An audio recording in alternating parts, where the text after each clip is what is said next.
It is 6 o'clock. Good morning, live from the 104.5 The Zone Studios. I'm Justin Hawkins. The Tennessee Titans wrapped up their final practice before tomorrow night's preseason game against the Minnesota Vikings at Nissan Stadium. The Titans will go through a walkthrough today. Quarterback Sneed returned to practice yesterday for the first time in almost a year since going on injured reserve for a quad injury that he suffered in last October. Sneed spoke to the media after practice yesterday and said that he's confident he'll be ready for Week 1 in Denver, which is 17 days away. Sneed also stated that his quad injury is completely behind him and a non-factor to this point. Week 1 of the NFL season officially kicks off 2 weeks from today as the Dallas Cowboys take on the Eagles in Philadelphia for Thursday Night Football.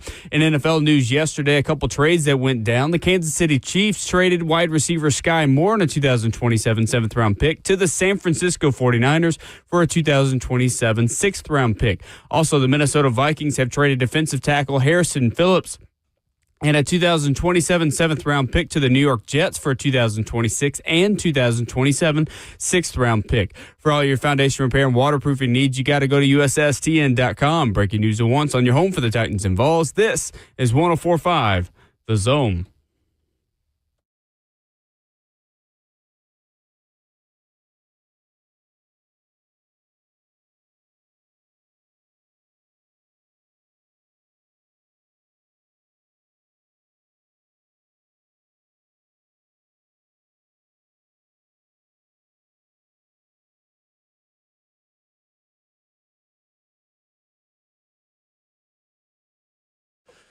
Thursday morning, off and running on Ramon and Will, fueled by Scooters Coffee, locally owned in Rivergate, Smyrna, Brentwood, White House, or Mount Juliet's. It feels like the old days for me of Titans Talkback, because Dr. Kevin Dyson is in this morning for the big ragu, Ramon Foster. We call Thursdays on this show Friday Junior. It is the day before a Titans preseason game. We've got the final practice of camp to react to. There is a ton to discuss with you here in studio this morning. Dr. Dyson, what's going on? Welcome. Man, what's going on? Listen, I got this sexy radio voice going right now. A little congested, but put some dirt on it and let's go. Let's get going, man. I love it. We're going to play smooth jazz this morning because my voice has been the same way all day. I don't know. Is it school being back where, like, there's just more kids being around each other to bring stuff home? Like, I feel like there's always something that goes around that gets everyone sick. Always this time of year. I don't know, and I'm not usually one to get sick, and I've been around kids for the past 20 years. So Right. I don't know, man. It's just something in the air to this last few days for me, and man, I'm recovering. But, you know, man, I'm excited to be on the show, man. I appreciate the opportunity to talk football, chop it up a little bit. It's big weekends coming up, cuts and final preseason games, college football. Man, it's an exciting time for a football fan. It is. Absolutely is. Final training camp practice yesterday that we will react to. Sneed back in the practice field. Coach Mack coming up at 7:20 this morning, and Easton Freeze of A to Z Sports coming up at 9:20. But what have you liked about this Titans team so far, Dr. Dyson? Just kind of your overarching thoughts about Cam, about the way this offense has progressed. Where are you at confidence level in this football team and where they sit with now 5 days to go until cut day and about 2.5 weeks until week 1?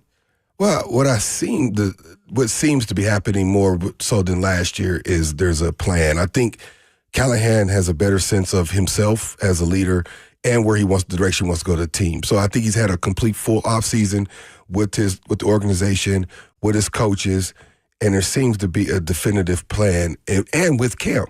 That seems to be good. I don't know if I felt like that with Will. You know what I mean? Felt like they were trying to like figure things out with him all year long. And I feel like they have a definitive plan with Cam. So it's like they both have done their homework. And I think that's going to bode well for the season if they can continue to progress that way. And they seem to have a leader in Cam who's just a worker. I mean, he's just a guy who wants to get better, who gets his studies and amidst his flaws and tries to better himself the next time around. And defensively, I mean, aside from depth in a couple spots, some injuries that could be detrimental in a few spots, they seem to be going in the right direction. Now, some of the backup spots sporadically on both sides of the football are going to be key throughout the year. As you know, depth is as key as the starters in any sport because you got to have quality depth because you don't want too much of a drop-off. But that's something that remains to see. And we'll get a great glimpse of that tomorrow night and see how the backups are and kind of see what that back 10, 15% of that roster looks like for the 25 season. And, there's no reason not to believe the Titans have a chance as any to win the division. But the division not as strong as some of the others, and, Indianapolis started to figure out their quarterback. Jacksonville, they already are. Houston seems to be the front runner because they're the most stable at quarterback. So, so we'll see what happens. It is a wide open division, no doubt. And I feel like Houston, with how much their offensive line has gotten worse this offseason, and Laramie Tunsil now being in Washington, I feel like that's something that doesn't get talked about. And maybe just because here in Nashville, we're so focused on just getting off the ground and getting up and running that you're right. I think if you are able to beat some teams you're not supposed to early in the season, you could look around in October and say, wait a minute.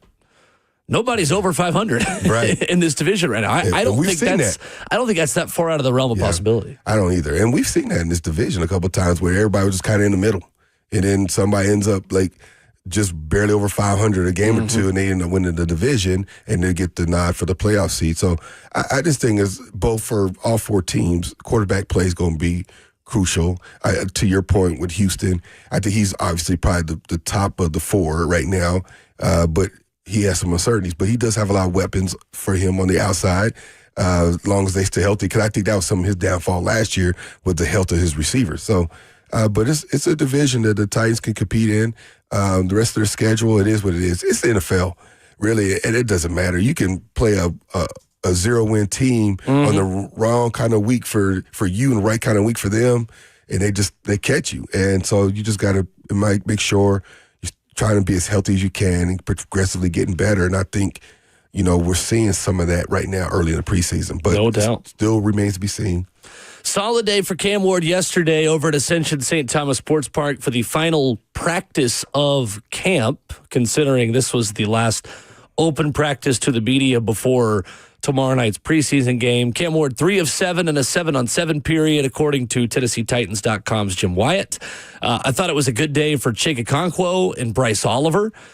Bryce Oliver had the play of the day. Dyson, Cam in a red zone 11-on-11 period, about the 5-yard line or so, gets the snap, immediately looks left, floats a fade in the side, kind of back side. It wasn't totally to the back pylon of the end zone, but it was one-on-one Bryce Oliver against Darrell Baker.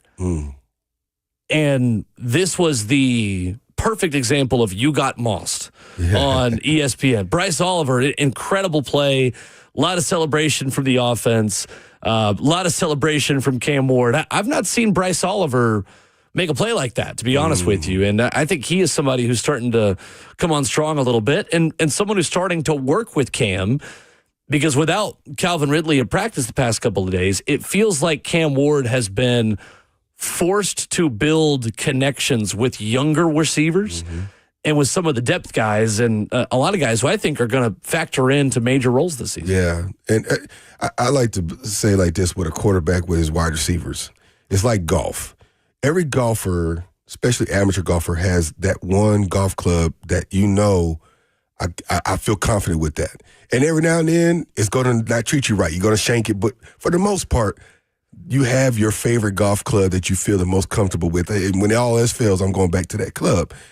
But you still got the rest of them in your bag, and every now and then you got to use them. And from time to time, they hit just as sweet as your favorite club.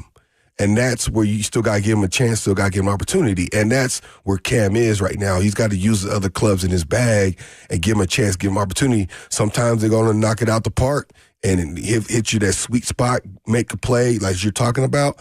Every now and then they're going to disappoint. But you have to be able to have faith in those other clubs and, as we're talking about, other wide receivers in your bag and give them opportunities to make plays. And then provided they do like he did, that can bode well for the confidence to be able to use that receiver again and again and again, and especially in critical moments. I love that analogy, man. For me, who always hits everything with a 7-iron, I'm right there with you. Man, that's my club. My club is my 7. That's what I was thinking about. I love that. No, I think that's a great way to put it. And we're going to talk more about that in hour 3 this morning as well. But that does seem to be one of the big stories of the end of camp is Chimere DK, Elikiah Manners, some of these younger receivers getting an opportunity to play more with Cam. I thought Chikakonkwo had a solid day. He had a catch on the very first play of the team periods, a deep ball, kind of I guess what you would call from the quarterback perspective, kind of a hole shot between the corner and the safety with a safety over top. Chig, who gets a free release, and Cam just threw a seed right to him. It was an impressive throw. And then also had a touchdown catch at the first play of 7-on-7 as well. Jim Wyatt at TennesseeTitans.com had Chig with 3 catches on Wednesday. I like where this tight end battle is right now. And I think with some of the stuff that Gunnar Helm has shown us on the field in some of the preseason games, it feels like Chikakonkwo maybe this week has seen some of that and said, all right, time for me to step up my game a little bit, and that's very healthy, and that's something that the Titans benefit from this year. Yeah, and I go back to if for tight end, for specifically, especially they're in tighter quarters more often than an outside receiver. And a quarterback, it's the quickest throw, right? It's the one right in your line side. It's inside the hashes more than less. But you still gotta have faith. When you talking, he's almost throwing that in double coverage, the throw he's talking about, that he's going to make a play. And I was talking about previously, you have to trust that guy. I'm going to put this in this tight box. He's going to come out with it, or it's going to be incomplete. He's not going to let anybody pick it. And for him to do that, man, that's showing he's building that trust. I'm going to put this in his box. And he's taking a mental note. Like, if that comes up in a game, I know this throw, he's going to make that play. And he's just taking mental pictures over and over again. And that creates that confidence that he has in other guys, as we were talking about. And so you talk about the receivers, and I don't know if Chig saw the guy snipping at his heels, talking about, I want your spot. And he's like, I need to make a play or two, but competition makes us all better. I want to play just like you want to play. And so if you're making plays, I need to make plays. It's all love. We still love one another. Yeah, for sure. But I'm trying to get one of these jobs as well. So if you're making plays, I'm making more plays. It's been healthy, too. I was saying on the air the other day, in Atlanta, when Gunnar Helm had his touchdown catch, the guy, one of the first guys off the bench to dap him up and slap him on the shoulder pads was Chig. Yeah. And just watching the reaction of the team on the sidelines, nobody was happier for Gunnar Helm making that play than Chikakonkwo. Yeah, He's absolutely. a good teammate. Absolutely, man. That's what it's all about. We all, players all know, man, there's only so many spots. There's only so much money to go around. You hope that everybody can make it. Everybody's talented in their own way, and you got to be in kind of right place, right time, so to speak, depending on where you're at in your experience, drafted, free agent. And, but it's all love. It's all respect, because you respect the guy's work, respect his hustle, and respect the opportunities that he's making the most of. Dr. Kevin Dyson in for Ramon Foster this morning here on Ramon and Will, fueled by Scooters Coffee, live for the 104.5 The Zone Circus Sports Studio. Kentucky's largest sports book can now be found at Circus Sports at Kentucky Downs. Your phone calls at 615-737-1045, and we stream the show live for you, of course, on 104.5 The Zone TV, Facebook Live, YouTube, Twitter, or Twitch. Coming up, we're going to play you all of L'Jarius Sneed's post-practice comments yesterday as he returns to the practice field, speaks to the media, and expresses some confidence about quickly being available for the Tennessee Titans defense. Kevin Dyson in for Ramon Foster. We'll talk about L'Jarius Sneed coming up next right here on 104.5 The Zone.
Kicking off your Thursday morning here on Ramona Will. We are fueled by Scooter's Coffee. We got the caramelicious blend of coffee going. Kevin Dyson in for Ramon Foster. Justin Hawkins, our producer. I'm Will Bowling. 615-737-1045, our number. We don't often play full media availabilities, but Kevin Dyson, it's been so long since we've heard from L'Jarius Sneed that I felt like it was reasonable and appropriate to hear all 4+ minutes of what L'Jarius said yesterday. First of all, what was your initial reaction seeing him finally be made available to practice yesterday? It's excitement, man. I think we were talking about earlier, depth is, I think, going to be super crucial for this team going forward. I think they've done some things well with the roster build, and I think they still got some guys on that roster that want to see how they developed. Are they quality backups or potential starters that can add that depth that you're going to need for the long haul of a season? And having a guy that you invested some money in, that you entrusted to be your anchor on one of the edges, it's excitement, man. I'm excited because if he could get back right early on in this season and take his starting spot back, imagine the depth you have at corner. Right, that could be good, man. So I'm excited. Hope to see how he progresses. I don't know if they said about him playing tomorrow or anything. I doubt that he will. I doubt it. Yeah. But I just want to see how he comes back today. Sure. His body's got to get adjusted. It's been a long time. You know, he's got to get his feet wet a little bit, so to speak. I thought he looked quick. I thought he looked agile. L'Jarius Sneed yesterday, from what I saw at practice, and I was there for all of it, was just going through what the corners were doing, the individual stuff. No team periods, no 11-on-11, no 7-on-7 even. But I found it interesting that Sneed did not go in after he was done getting work in with the individual period stuff. Yeah. He stayed with his helmet in his hand on the sideline watching the defense go through everything. Yeah. And to be quite honest with you, like, I don't know if he has the luxury of being able to just go in after he gets his work in because he's been off the field for so long and since October of last season that I imagine there's got to be a long process for him just taking the mental reps and understanding what his role in this defense is going to look like. That to me was interesting. He was very engaged. He was right there on the sideline. Maybe went to the side field to work for 1 or 2 periods as the offense and defense are both out there. But I thought that was interesting yesterday. You know, the hardest thing from returning from an injury, especially as a starter, when you've been a starter your whole career, is patience. It's patience because you want your spot back. It's patience because you want to be the person you were before the injury. And then there's patience because there's that whole process. And the process is another gentleman who has a whole bunch of letters after his name saying you're clear to go. You know what I mean? And so it's just, there's a whole lot of patience you have to learn when you return for injury, especially the type of injury he had. So here is L'Jarius Sneed, his full comments, speaking to the media yesterday at Ascension St. Thomas Sports Park. Feels great. It feels great to be back. You know, this is my escape room right here, and, you know, it feels good. You said at that summer camp that you spoke at that you were as healthy as you've ever been, yet it's been a long time since you made it out here. So how do we make those two things? You know, it wasn't my decision. You know, it's Coach Callahan. You know, he's taking it slow with me, and Mike, they all taking it slow with me. You know, make sure I'm good for the season. What have things been like for L'Jarius leading up to today? Oh, man, it's been a process. You know, been trusting the process. You know, day in, day out, come in, put my work in. You know, I'm back on this field now. How's your patience level been? Been great. Been great. How confident are you that you'll be ready to go when they play Denver? I'll be very confident, you know, just taking the process day by day and, you know, get my work in and make sure I'm ready for it. What do you feel some of the things you need to do in order to get back to the L'Jarius Sneed that you first of all, I need to get condition-wise, get my fatigue up, you know. It's been almost a year now since I played football. You know, it's just to get my win up. With the physicality you play with and not having minimal practice for quite a while, how much work does it take to get that work in on the practice field to be where you need to be? You know, physicality is going to come. That's who I am. You know, I've been in the league, 6 years now, and that's who I am. Physical corner guy. You know, I just got to get my technique out. And how hard is it for you to believe in your body after all the problems you've had in the last year with your knee and then your quad? You know, it's a process. You know, I'm not only believing in me. You know, I'm trusting God. It's not in my hands, it's in God's hands. Is the quad done? Is this all knee now? Yeah, the quad is done. Don't worry about the quad. I'm okay. Are you going to have to deal with the knee in practice sort of the way you did last year in terms of maintenance, that kind of thing? That's a Callahan thing. It's a team thing. They're going to take care of me. It's the process, and I believe in them, and they believe in me. What do you think about this team and maybe some of the changes that have taken place, kind of around you this offseason? I think we'll be great, man. Taking it day by day, coming in. I see the guys coming in every day, putting the work in, doing what it takes, to be successful this whole entire season. I think, we're heading in the right direction. I know you're going to defer to your bosses all the time, but if you had your way, sounds like you would have been out here earlier. Do you think they've been super careful, overly careful? It's a process. Everybody just trusting the process and making sure I'm good for week one. What have people been telling you inside the building over the last couple of months? Everybody been on my side. Just trust the process. It's been very frustrating for me because I want to rush and get back and hurry up and get back. But everybody inside making sure my mental, first of all, is great and everything. What did you learn about yourself coming back from the 2 injuries? I learned myself to have patience. A lot of patience with this. Being away from football is kind of hurt because this is what I love, this is what I do for a living. But, it taught me a lot of patience and getting closer to God. Are you concerned at all? You mentioned the mental part of it, being able to be out here on the field. Like, how much of a release is that? 'Cause I think it's a very big release, coming out here, being a part of everybody as a whole and not just in that rehabbing all the time. It's a big deal. Are you concerned? Can you bring this team? You'll see. You'll see. When it's time for them lights to come on, you'll see a whole difference with Jerry Sneed. Is it hard to be patient, Legarius? I don't know if you pay attention to fans. Fans are clamoring, where is Legarius? When's he going to get back out there and so forth? Do you hear any of that stuff, and is it hard to remain patient? You can't hide from it. You hear it, and, you just trust the process, me, and not listening to the noise, silence all the critics, and trust where I'm at right now and be where my feet at. The injury last year, Legarius, how serious was that with the quad, and how much did it surprise you how bad it did? You know it was that bad at first? Well, at first I didn't. I continued to try to play as the game. I tried to finish the whole game with it. I didn't know it was going to be that bad, until I seen the imaging and got second opinions. How bad was it? It's pretty significant. It was a very unique injury. Did you have to have surgery on it? No, I didn't have surgery. No. It's funny to see Borgonzi on this side. He kind of helped trade you from Kansas City. Yeah, me and Mike got a great relationship. I love Mike, man. Yeah, he helping me a lot. Are you concerned at all about the legal matter that's kind of ongoing down there in Texas? No, sir. No concerns. I'm here right now with the team, and that's the only thing I'm worried about. Legarius, what kind of stride do you think this secondary could take this year? Oh, man, big stride. We got a lot of young guys, and them young guys ready to go. They come out every day, ask questions, ready to play football, and they love it. So that is Titans corner Legarius Sneed, his return to practice yesterday, and the first time we've heard from him in quite some time. Dr. Dyson, he's mentioned it exactly what you were just talking about, saying one of the toughest parts about this was just having to be patient. What stuck out to you from everything he had to say yesterday? I'll say this.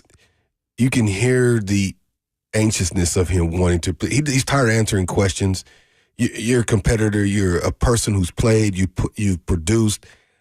You want to knock out the naysayers, like all the stuff that's in your head to prove people wrong. You just want to be out there and doing it. And you can hear in his voice, he's just ready to go. He's tired. And, the incident in Texas, all that kind of shit, man, I'm not worried about that. I just want to play football.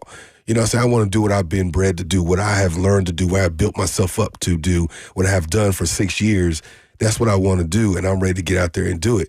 And like you said, man, the hardest part is watching and being out there and knowing what you can do when you're healthy and how you can help this team win football games and impact the game from where you're at. I just felt like he answered a lot of questions very poignantly. I think he was ready. I think he's just ready to go. And I know everybody wants to get on that and everything else and how it is, but at the end of the day, he's ready to be out there, and I feel him on that, man. It's the hardest thing to do is just watch your guys go out there without you. It is, and unfortunately, he's had to do that for quite some time now as a part of this defense. So, of course, Legarius Sneed missed a lot of time last season, only played in a few games, and since that October game against Indy has not been out there.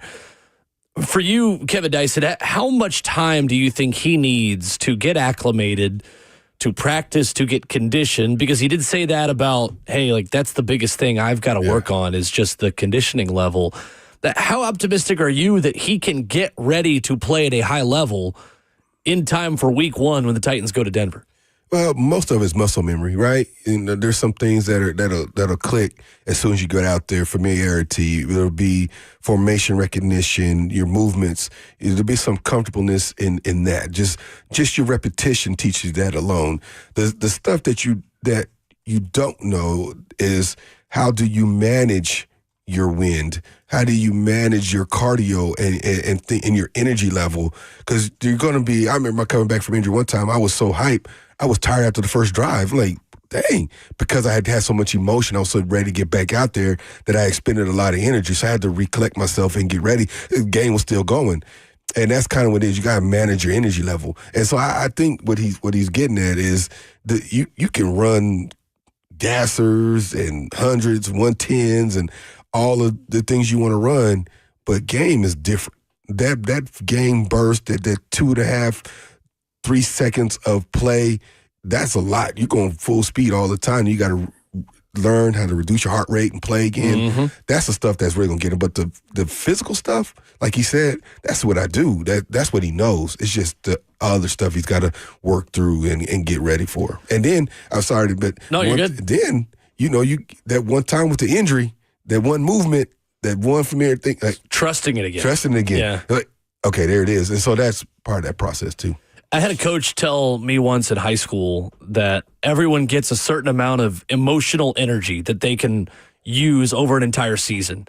And he would tell us, like, don't use all your just emotional energy and mindset and everything on the first game. Or the first, for me, meet for cross country or track. Like, you've got to really ration that over the course of the entire season. It's like, you want to be ready to go. You want to be, locked in with the understanding that this is a marathon, not a sprint. And I think for me, for Sneed, the best case scenario for me week 1 is that he can play 50% of the defensive snaps. Because I don't know if it's in the best interest of the Titans to just throw him out there 100%, because you want L'Jarius Sneed surviving this entire season. And I like the fact that he says yesterday, talking about the plan the organization had for him, essentially implying that if it was up to him, he would have already been on the practice field, and saying, no, that this is a process. He probably said the word process 20 times, that this is a process from Coach Callahan, from the team, from Mike Borgonzi. That, to me, suggests that they're not just going to throw him out there and say, all right, you're back. Mm-hmm. You're CB1 again. And I think, too, Jarvis Brownlee was kind of forced in real time to become a legitimate number 1 corner last year. And at times he looked the part. At times he looked like a rookie. But that all, honestly, will prepare him to be that fill-in again this year. I think you feel better about your depth on the top of the depth chart. Yeah. Behind Steve, even out at the bottom of the depth chart. But I think you feel good about Jarvis Brownlee or Roger McCreary and what they can give you at corner. Yeah. Sneed even just playing half of the snaps week 1 would be great to me. What are your expectations for how quickly he can get back into the swing of things? Well, going back to your original thought of if depth has made other guys have to step up into the spotlight, if you will, and expand their roles, becoming the guy that follows the receiver or whatever it may be. Mm-hmm. Or if they rotated coverage, they leave you on the island, depending on what's happening, right? And I think that's been critical and part of the growth. We talked about that earlier about competition and guys, the guys behind them, and having faith in those guys behind the starters and that quality of depth, and that's going to be crucial going into the season. So with somebody like Sneed who can maybe give you some reps, if he, like you said, half of the reps, say he just plays in a nickel or dime role, and then now you're talking about 3 or 4 of your best guys on the field at all times. Now, can a couple of the guys play inside better than outside? Because he's more of an outside corner, but that remains to be seen. But as a competitor who has been a starter and you try to get your role back, you want it. You're like, Coach, I got it, but there's a process through that, and you got to be patient and work through it. So it remains to be seen. But if he's out there next week or 2 weeks, whatever it is, and he's playing more in that nickel dime role, I think that's fair to say. You probably see something like that. I think it's really fair. And to be honest with you, I think he's the type of corner, just with how physical he is, that might need a little bit more time to adjust to contact and playing his way than some other guys who play the position. Like we made the comparison yesterday, Ramon and I did, that he's not a Dory Jackson. He's not the speedy, quick, follow the best receiver corner. Like he wants to get up in your grill and jam you into the turf. Does that kind of corner need a little bit more time to adjust to the strength, the physicality, and the conditioning of not just running with some of the best receivers in the league, but trying to be physical with some of the best receivers in the league? I would say, no, I think that would be the part that would probably be the easiest for him. Okay. Because when you're trying to run with Tyreek Hill and you're coming off injury, I would rather I'd rather the physicality. I'd rather tussle where it's just a short, medium, quick game, all that kind of stuff that comes with it. I want to be in a track meet when I'm coming off injury, especially at corner. And so I would almost say to the other side of that he's like, you know what?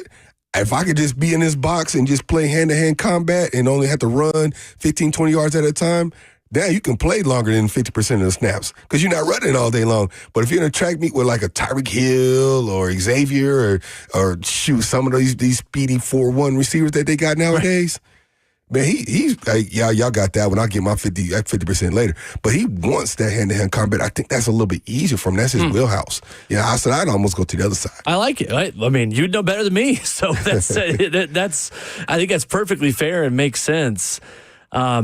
I do think it's just good to see him out there, and I think for a lot of fans, it's just a little bit of a breath of fresh air just to hear from him. I mean, honestly, like we broke this news yesterday when it happened and was announced in the fourth hour of the show, and you get a lot of comments from people who are very skeptical, and rightfully so. A lot of fans who are just, we don't care. Whatever, Steak, and just, you kind of have to care. Yeah. Because while, yes, some of the top-end corner depth, you feel good about the strides Jarvis Brownlee's made. And Marcus Harris, the rookie out of Cal, is starting to come on a little bit with the performance he had in Atlanta. And Roger McCreary in a contract year, a really, really big year for him. After that, there's a lot of questions at this cornerback room. This defense needs L'Jarius Sneed. Yeah, I definitely. He's a guy that you counted on when you signed him or not. So I love, even when he was in KC, like you said, he was just physical. And those are high-risk corners, right? The guys that are physical, and they're going to challenge you on the 50-50 balls, and there'd be a game he loses more than he wins. But when those games, when he wins, though, that's high impact. And that's where he's talking about getting back to being an impact player. We'd love to hear from you on this, 615-737-1045. What are your expectations for L'Jarius Sneed? Are you in the camp that's just done with him? Do you want to see him immediately thrown out there and play against Denver?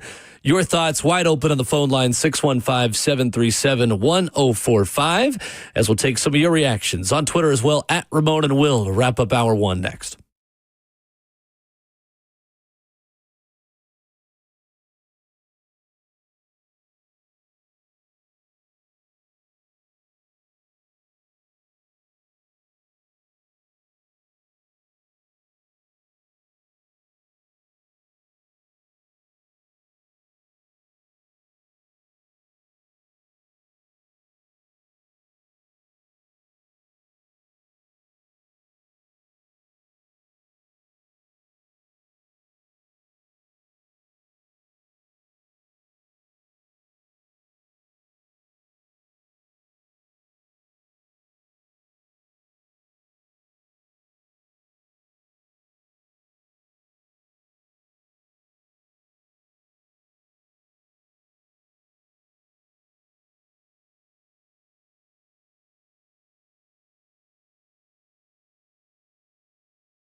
Ramona Will is fueled by Scooter's Coffee on 104.5 The Zone and stream it live on 104.5 The Zone TV. You can join us Facebook Live, YouTube, Twitter, or Twitch. Hit the comment section on the 104.5 The Zone YouTube channel, where many of you are up early to interact with us. What are your expectations for L'Jarius Sneed this year? 615-737-1045. Tim writes in and says, Sneed is an all-pro. Titans don't have many all-pros. We can take all the high-end playmakers we can field. Kevin Dyson, that's kind of where I am at this point. The Titans are not really in the position as a franchise to just say, L'Jarius, we're good. We don't really need you. Yeah, I feel that. Anything he can give you is great at this point. You said it earlier. If you can get him to have 50% of snaps going down to the first game of the season, I think that's a win. Anything more than that is great, but at least 50 would be a win for sure. You hope he get that much. Will he get that much? That remains to be seen. He still has enough couple weeks before the games, but that would be crucial if he can get some at least half the snaps. But you're right. You know, you want all hands on deck as much as you can and win the game. And we talked about earlier, the division is not outside the realm of possibility of winning this division. I think even with the uncertainty at quarterback in Indianapolis and how their defense is, they can even have the conversation if things go right. Mm-hmm. Like you said earlier, if I catch a team or two that we weren't supposed to, you never know. That's why you play the games. 100%. Yeah, I think for Sneed, it's going to be interesting just what version of him we do get. So Pro Football Focus last season was not kind to Sneed. And again, if you listen to this show and know my stance on analytics and numbers, stuff like that, I like PFF, I like Pro Football Focus, but not as the primary source. I think it's a good way to kind of break ties and differentiate specific stats versus just a arbitrary grade that's given to a player. But for the sake of conversation, PFF gave L'Jarius Sneed a 36.3 grade last year. That ranked him 212th out of 222 corners that played in the NFL last season. He wasn't available very much, obviously. 19 tackles, 74.9 passer rating allowed last season. What did you see from Sneed last year? How much does, when he was available, that play concern you about what he looked like when he was on the field last year? Yeah, he gave up a few plays. Because I remember some of the conversation we were having before the injury was he worth the money spent, that sort of thing, and that comes with the contract. The expectations come with the contract. And I think we all try to remember the reason why he got here from what we've seen before. But I said it earlier. He's a high-risk corner. You're in-your-face kind of corner.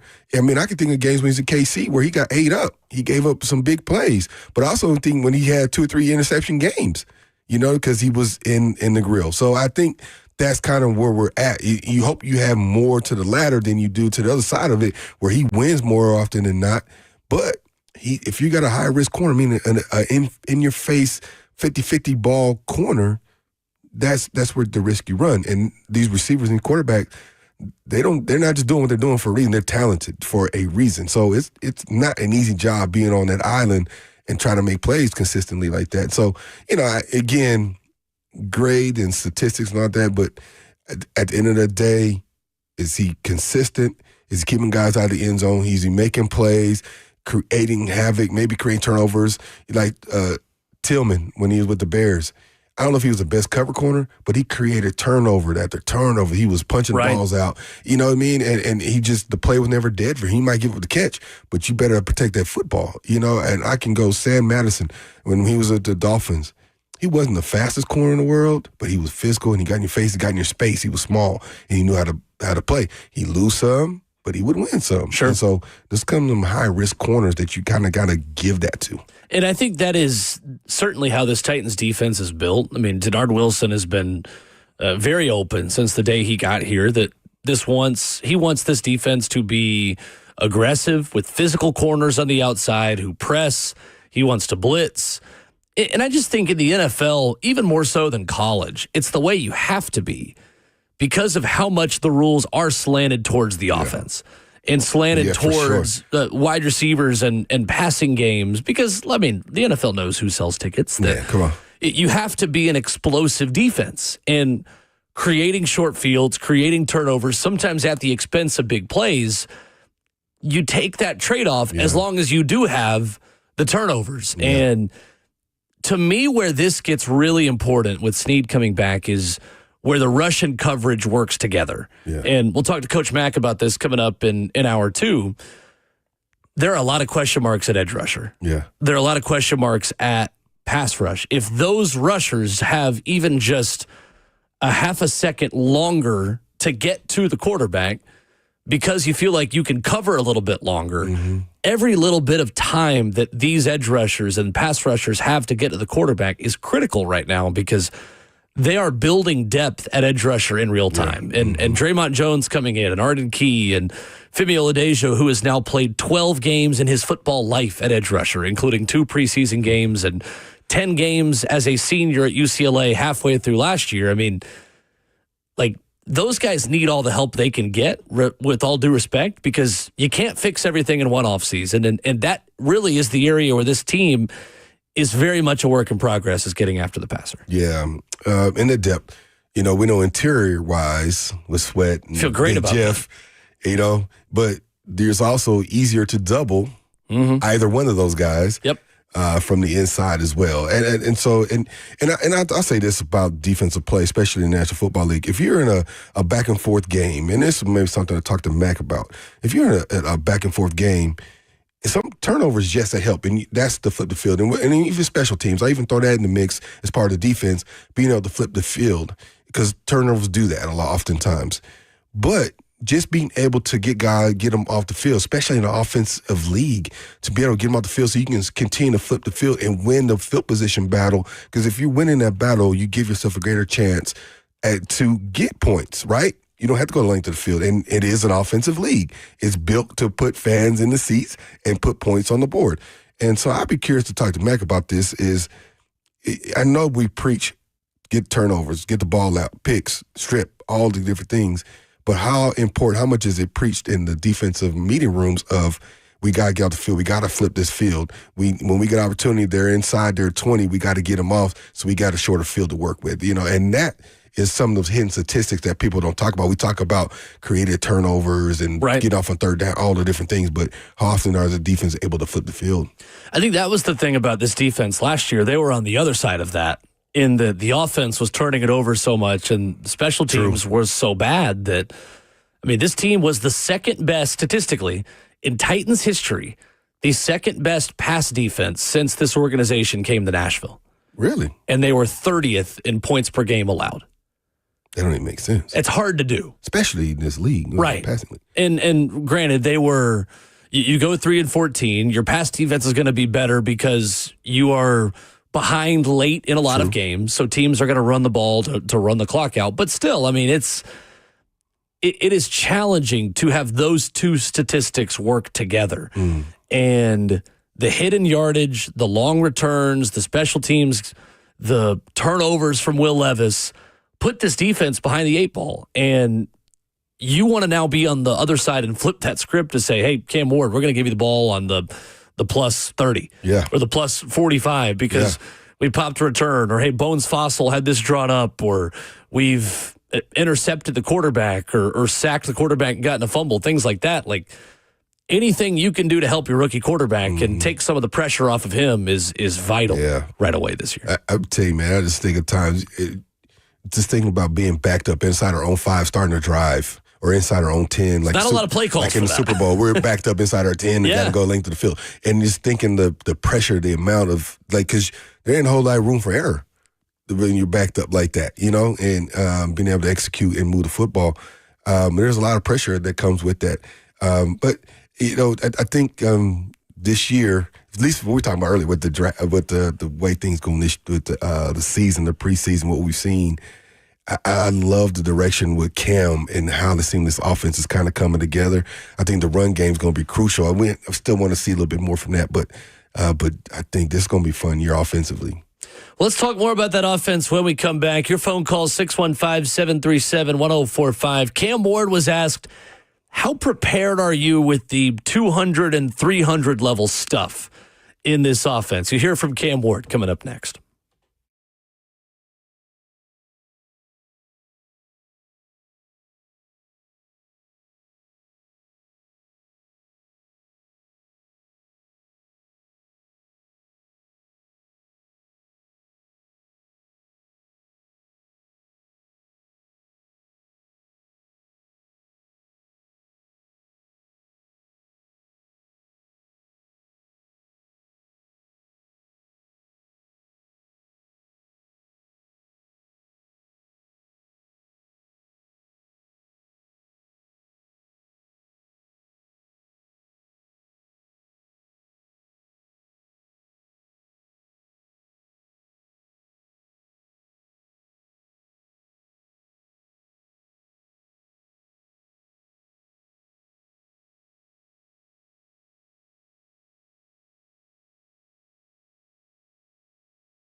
It is 7:01. Good morning, live from the 104.5 The Zone studios. I'm Justin Hawkins. The Tennessee Titans wrapped up their final practice before tomorrow night's final dress rehearsal against the Minnesota Vikings at Nissan Stadium. The Titans will go through a walkthrough today. Yesterday, cornerback Sneed returned to the practice field for the first time in almost a year since going on injured reserve due to a quad injury that he suffered last October.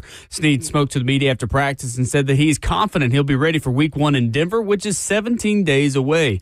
Sneed also stated that his quad injury is completely behind him and a non-factor to this point. Week 1 of the NFL season officially kicks off 2 weeks from today as the Dallas Cowboys take on the Eagles in Philadelphia for Thursday Night Football.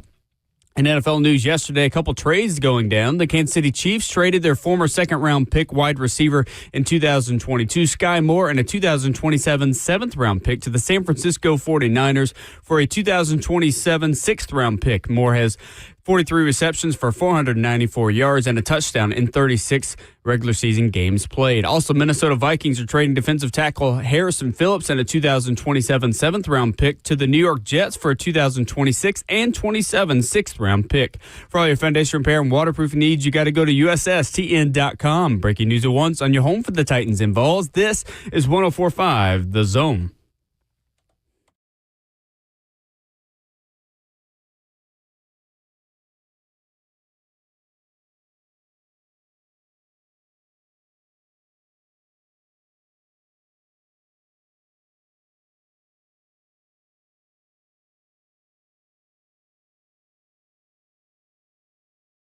Ramona Will, 104.5 The Zone is fueled by Scooter's Coffee. Hour number 2 on this Thursday morning. A little bit cooler outside. Not quite a brisk breeze, but fall is just tempting us. It's whispering to us saying football is almost here. Week 0 is in a couple of days. We are 9 days away from University of Tennessee football. We are 2.5 weeks, maybe 2 1/3 weeks from Titans football. One more day until the final preseason game as we get you ready for that this morning. Week 1 of high school football. That's right. I mean, yes, we got some high school games tonight. Yes, come on, man. This is football season. This is like Christmas to a football player, man. I love it. Kevin Dyson in for Ramon Foster this morning. Justin Hawkins, our producer. I'm Will Bowling. We have got Coach Dave McGinnis coming up here in 15 minutes. Easton Freeze of A to Z Sports coming up in hour 4 at 9:20. So yesterday, Cam Ward says he understands the complicated parts of the offense. ESPN's Teron Davenport asked him, do you feel like you've mastered the 200 level, the 300 level stuff? Kevin Dyson, for you and your first camp, and for a quarterback going through his first camp, what is that process like? At what point did you feel like you were really comfortable with not just maybe the basics, but the more complicated parts of the adjustments of the pre-snap and the situational parts of the offense as well? The offense wasn't necessarily the problem. Okay. And people would say, like, football becomes memorization and recollection. Right? So a lot of stuff are connected in a lot of ways. They're based off of a similar terminology. Said somebody, we got the spread offense versus this offense versus that. But there's similarities are there. There's the concepts are there. There's a high receiver, low receiver. There's ins, there's outs. There's checks. There's blitz checks. There's rotations. There's line coverage and things of that nature. So that to me is not it. What it is I had to learn, for instance, side adjustments. So I had to pay attention to the safeties and where they were, where the outside linebacker was. Did the defensive end move from a 9 back into a 6 or a 7? So now I'm knowing somebody's coming up the edge to blitz. Now I'm hot. I cut my route off. That was the stuff that took the longest for me to learn because I never had to do that. We called the play. I ran my route, went back in, did it again. And that is what it is for Cam, is that defense recognition and knowing where your guys are and knowing what their adjustments are. So the offense, from a holistic standpoint, he's fine. He knows the offense. He knows where people are, but he don't know what the other side are. Sure. Especially right now, people are bland and not necessarily game planning you or gimmicking you and all those different type of things. And I think that's what gets a lot of young guys is once they start figuring guys out, he looks at that safety a little bit too long. I'm going to hide him for a little bit, then we'll rotate late or whatever it might be. And that's the thing where I think, especially for young quarterbacks, they struggle the most. Now, athletic ability like Richardson, he's going to have his moments, right? He might rush for 100 yards, but he also might throw for 97 and 3 picks. But he might have a game because he has a big arm. He throws for big game. You know what I'm saying? So athletic ability-wise, you're going to be fine. It's just how do you adjust to what the defense is doing to you in relation to what you know about the offense? I think that is also the beauty of the defensive coaches that Cam has had to go up against this training camp. Yeah. And different coaches had different philosophies on how to baptize their rookie quarterbacks. And there's the idea that, hey, we want our guy to have confidence. Yeah. Let's not throw the kitchen sink at him. Let's let him kind of grow and feel good about everything. Titans have taken the opposite approach to say, no, we want to make his life living hell. Yeah. Where Denard Wilson is throwing the kitchen sink at him, and there's blitzes coming from different places, and they're walking up guys to the line, and then sometimes they're dropping in coverage, sometimes they're just an all-out blitz, and he's got to get the protection right. But going up against Denard Wilson in training camp, Todd Bowles in Tampa, Raheem Morris in Atlanta, and tomorrow, Brian Flores in Minnesota. Some of the top coordinators. And those are coordinators who will blitz you the second you get off the bus. Yeah. Well, it's preseason too. Yeah, and, right. Fair. So but at least in some of the joint practices, I think that's where, again, when there's not live contact, you can't get hit. Yeah, true. They're still throwing guys at you. This was Cam yesterday talking at the podium about understanding the 200 and 300 level concepts in the offense. I think I'm real close. I think I understand everything in the offense. I think it's more of repping every play more, and that's why I'm excited to get into the game plan, because now I'm repping every play that we're going to run the game even more. So I think just when game time come, I'll be dialed into everything: scheme, protection, route adjustments, certain things post snap that I have to look at when I'm reading the defense. So I think game time, I'll be ready to play ball. Speaking of game time, have you gotten to the point where you could sit with Hardegree and Holtz and Callahan and, hey, I want this up this week, I don't want this, etc.? Yeah, it's been like that since day one. Not really out here in practice because we're trying to get reps out, but as soon as we started first preseason game, they've always took, my input, give me feedback. I always take their input and get feedback from them. And, us three, including Nick, we all just want to be in the best situation, make sure we're all successful. So I like that a lot from Cam Ward yesterday because clearly there has been an initiative and an idea from the organization and from Brian Callahan and all of his quarterback coaches that whatever Cam likes and wants, let's do that from the jump. That's smart. I think so, too. There's not been this whole process of like, no, you've got to earn the right to tell me what you like or don't like. From the beginning, they have built an offense around and for Cam Ward. I think that's what you do. That's what smart play callers, coordinators do, is you take advantage of the skill sets in front of you. Instead of trying to fit a square peg in a round hole and say, this is my offense or this is what I like to do, you have your base, you have your core runs, core pass games, and there's stuff, everybody has probably the same slant flat combo, for instance, right?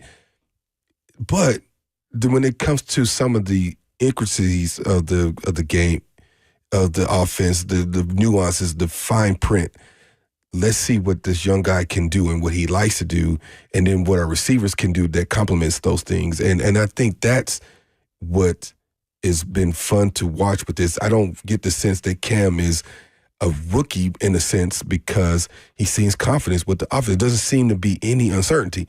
Now, again, this has been well documented. His work ethic is off the charts, right? It is.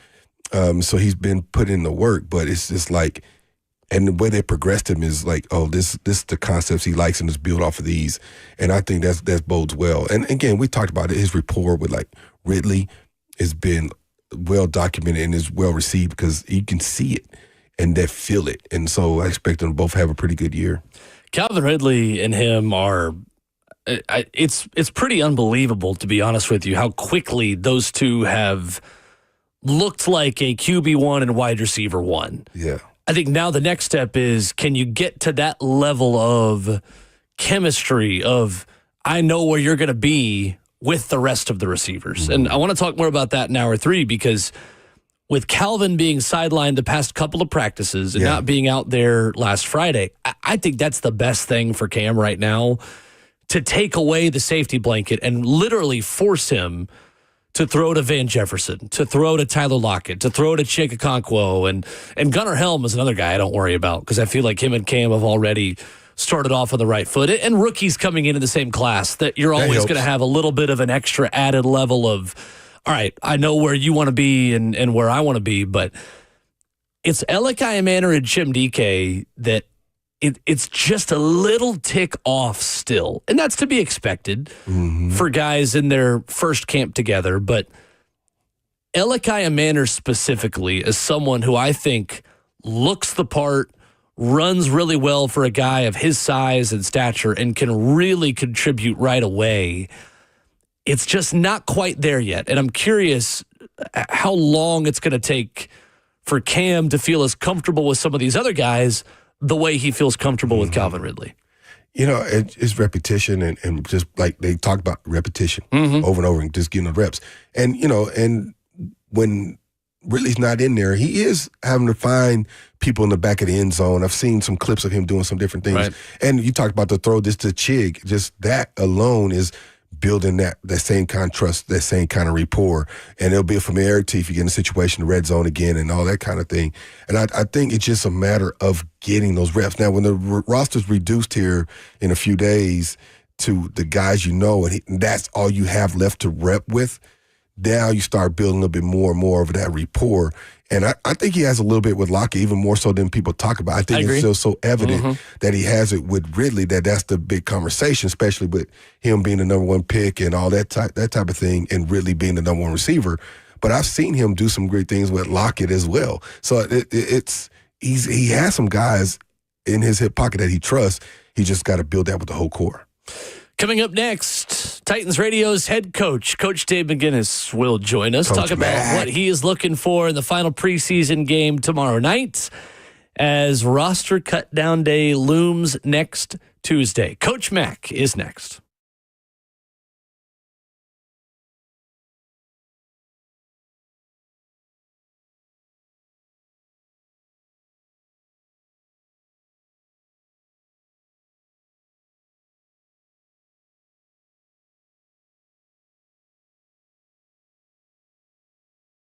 Are you trapped in a high-rate mortgage watching your hard-earned money vanish every month?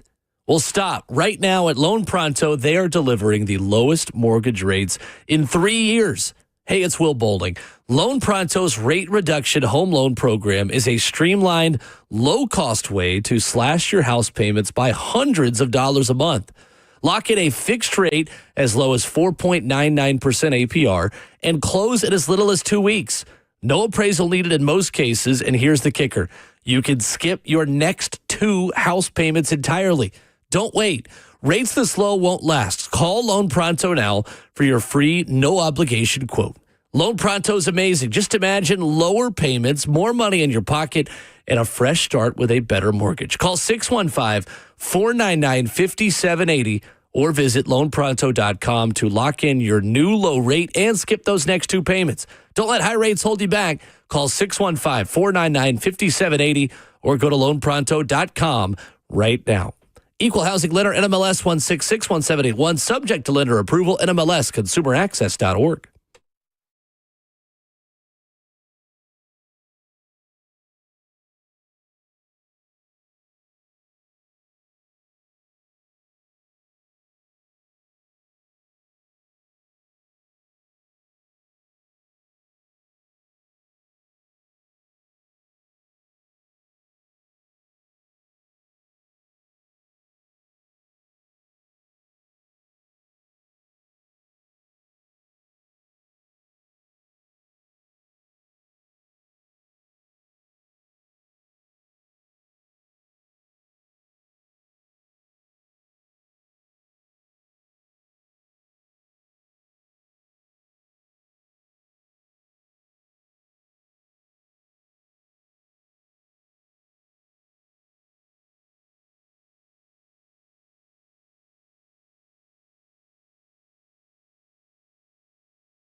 Ramona Will is fueled by Scooters Coffee on 104.5 The Zone, locally owned in Rivergate, Smyrna, Brentwood, White House, or Mount Juliet. We've got our caramelicious coffee here in studio. Keeping us going this morning, Kevin Dyson is in for Ramon Foster. And when you hear this music, you know what's coming. Titans Radio's head coach, Coach Mack, brought to you by Two Rivers Ford, the South's most trusted Ford dealer. Two Rivers Ford. Mack, one final preseason game tomorrow night. We made it here to the end of training camp. How we doing? Yeah, I'm doing good, Will. Hey, Dr. Dyson. Yeah, I mean, we're getting ready to go to walkthrough today and have this game against the Vikings. And then Tuesday comes and the initial 53 will start to take shape, and it's getting closer, guys. Sure is. You had a special visitor at practice yesterday, Mack. Dyson, yesterday, he just goes, Will, come over here. Chris Long. Will, and just had legendary pass rusher, defensive lineman Chris Long. What do you think of practice and hitting Bertha and Olga yesterday, Mack? Well, I mean, Chris Long is one of my favorites. I mean, that guy was really that entire defense that we put together up there at the Rams was a pretty special group. Chris Long is a special individual. I mean, he's first of all, he's a really, really good football player, but he's also extremely, extremely intelligent, of course. So, hey, Coach, I get back to these Titans and this roster, man. And you've been in the war rooms and the conference rooms and the conversations. How hard is it to finalize the last 5 to 10% of the roster?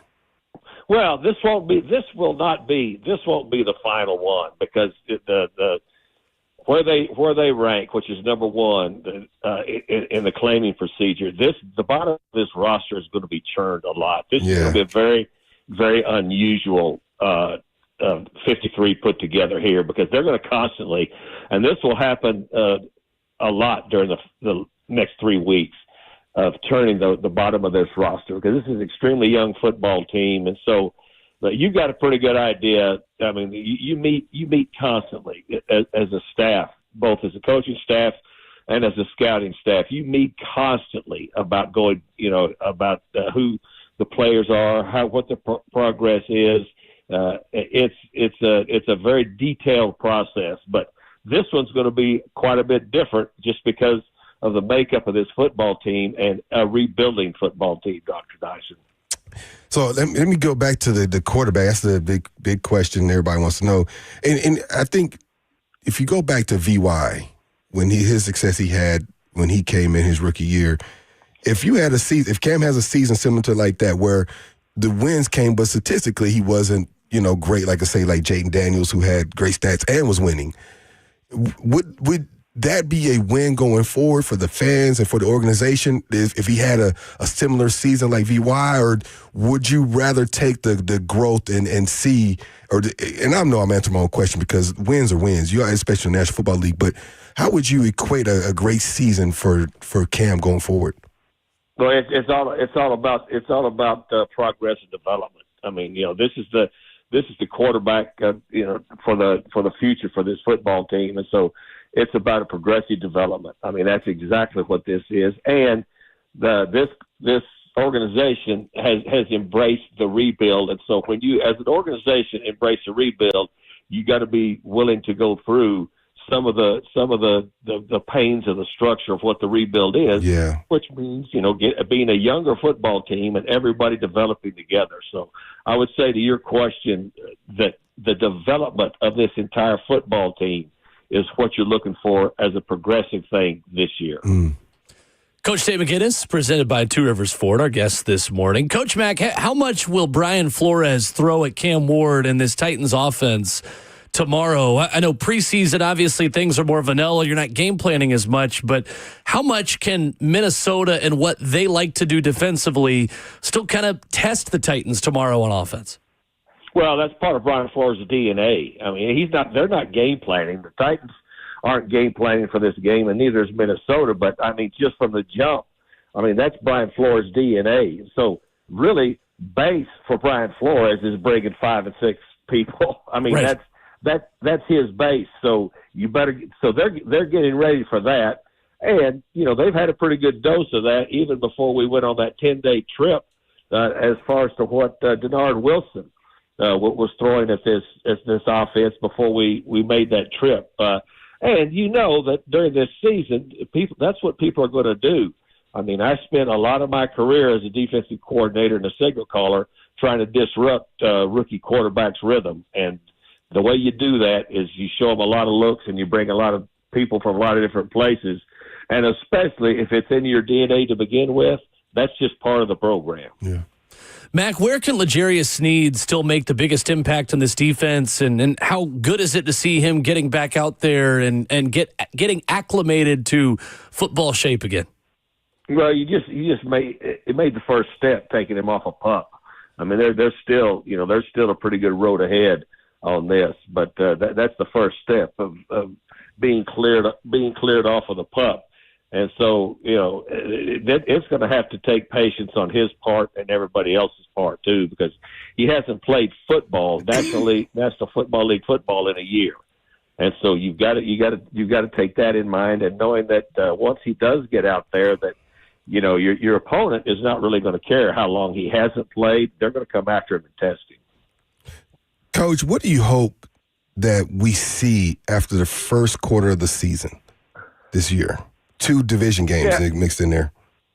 Well, I mean, like I said, I just want to see progress, and and here's the other thing.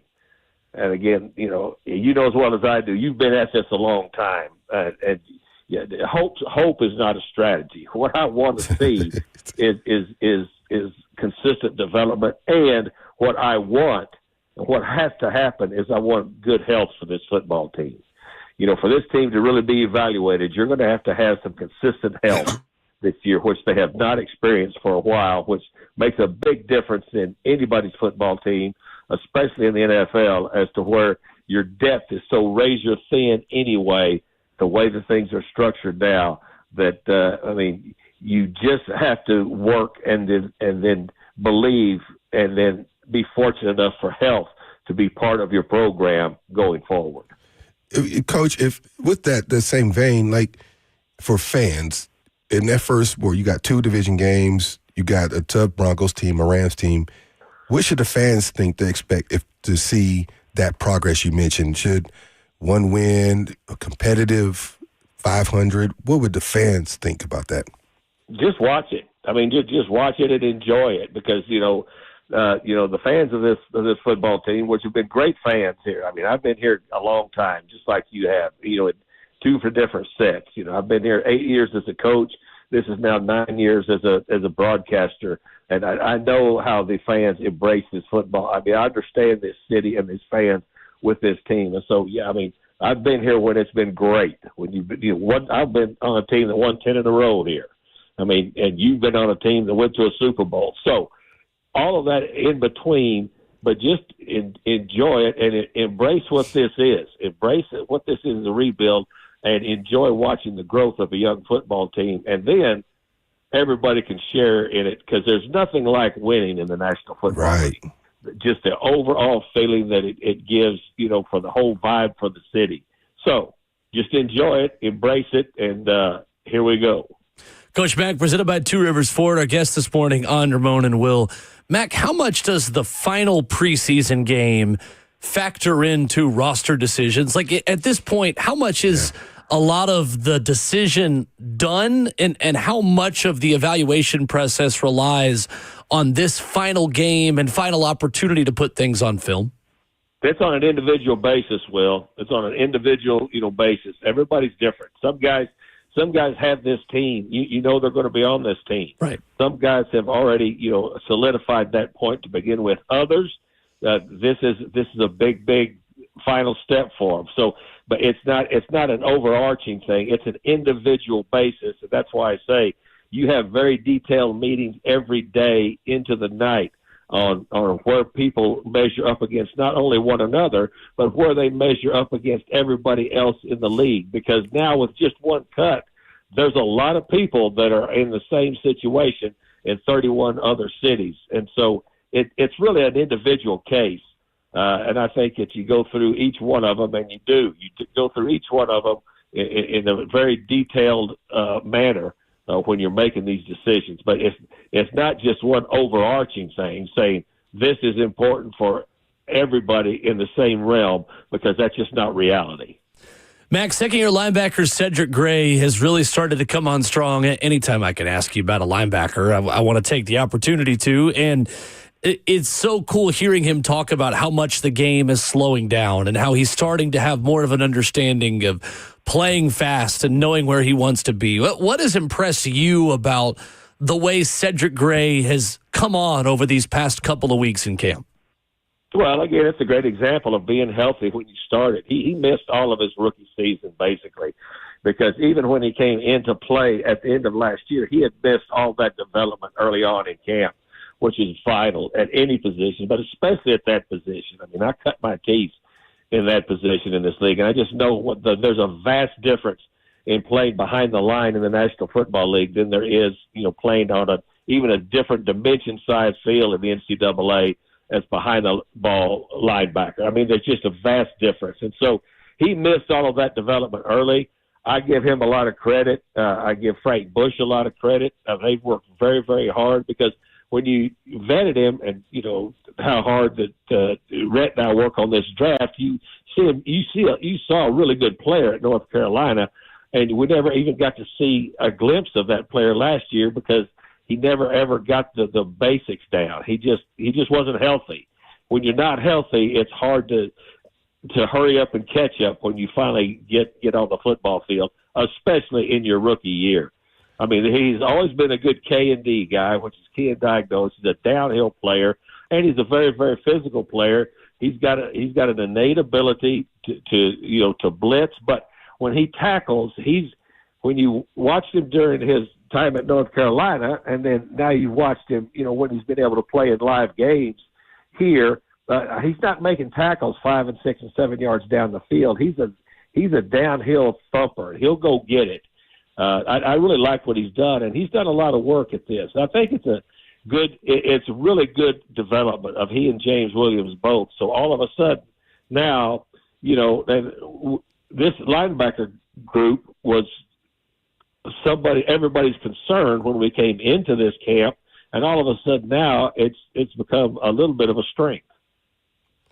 Coach, as we go into this final preseason games, who are about 2 or 3 players that we need to keep our eye on that really can either I don't want to say make or break their opportunity, but really can make an impact and say, okay, he solidified his spot on this roster?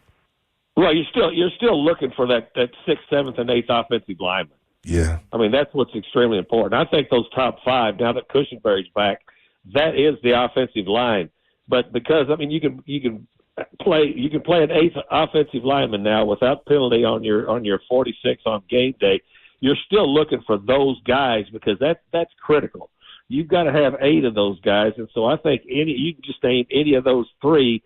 Just insert name. That's going to be extremely, extremely important. And then the other thing is the tight end group. I think this is a pretty. We've seen Gunnar Helm come on, but this tight end group is going to be pretty valuable to this offense because they've got guys now that can split out, not just. And you're still looking for those guys that could be pretty valuable as far as being able to move around and play in a lot of different areas. And with Tyjae Spears hurt, the young running backs, how much are they going to be able to contribute, not only as protectors, because if you can't protect as a backup running back in this league, you're not going to have a spot, or who can contribute on special teams. So those are spots that I would look at. Hey, Coach, you've been a coordinator in defense on side of the ball your career. How hard is it as a play caller, and you see the guy and you want him out there like a Sneed? And how do we temper the expectations on his return? So as a former play caller, like, this guy that can help you. How hard is it to wait on that, be patient with that, but also what are the expectations we should have for him? So you've got to be smart. You got to be patient with it. As I said, he hadn't played football, real life football in the National Football League at a position there's not any position on the National Football League team once a game starts. It's not strenuous. And each one of them has their own challenges. But out there on the corner, I mean, that's a different world. So, I mean, it's going to take patience on his part and on everybody else's part to help him work his way back in to being a contributor to this football team. Coach Dave McGinnis, presented by Two Rivers Ford, Titans and Vikings tomorrow night from Nissan Stadium. Of course, full Titans radio coverage right here on The Zone. Mack, excited to be back home. Excited to watch another one with you tomorrow night. Appreciate the time. Yeah, well, see you, Dr. Dyson. Always great talking to you. You too, Coach. Appreciate you, brother. Yes, sir. Coach Dave McGinnis with us here this morning as we continue to preview Titans and Vikings. I think, Dr. Dyson, that is a great question there you asked, and all of them great, but especially at the end about play callers having to be patient with L'Jarius Sneed. I imagine Denard Wilson sees that number 38 jersey back in the field and is going to want to just scheme and game plan around him being him. That may not be realistic right away. Yeah, and, because you have a guy in mind for certain things, some rotations that you might be able to get with. You got a blitz you have in mind, knowing this guy's out here and he's against this receiver or this whatever, that I think he's going to win that battle. So that becomes hard to be patient as well. It's like, because I just remember as coach, like, if you tell me he's good to go, he's good to go, from a coach perspective. But it's just one of those things, everybody has to be patient. But that's why I want to ask Coach Mack, because sometimes as a play caller, and you got ideas in your head, but you're thinking about personnel, and it's like, I want to call this. Can this guy handle it? And that's kind of where that mindset is. And, a lot, like you said, these young guys had to step up. You got to add to the depth. Specifically, you talk about the offensive line, running back statue with Tajay out. Like, there's some depth questions, as we talked about from the beginning. That is going to be crucial for this Titan team going forward. Is I think a lot of people feel good and confident with the first 22. I think they're waiting to see what's going on, especially at that 35, 40, 45 roster spot. I agree, and we've had this conversation so many times this offseason. Washington last year is the perfect example that everyone in this league has a pathway to having success and having at least a decent season where you're frisky. You beat some teams you're not supposed to. Yeah. Some teams' pathway, though, is just a lot wider than others.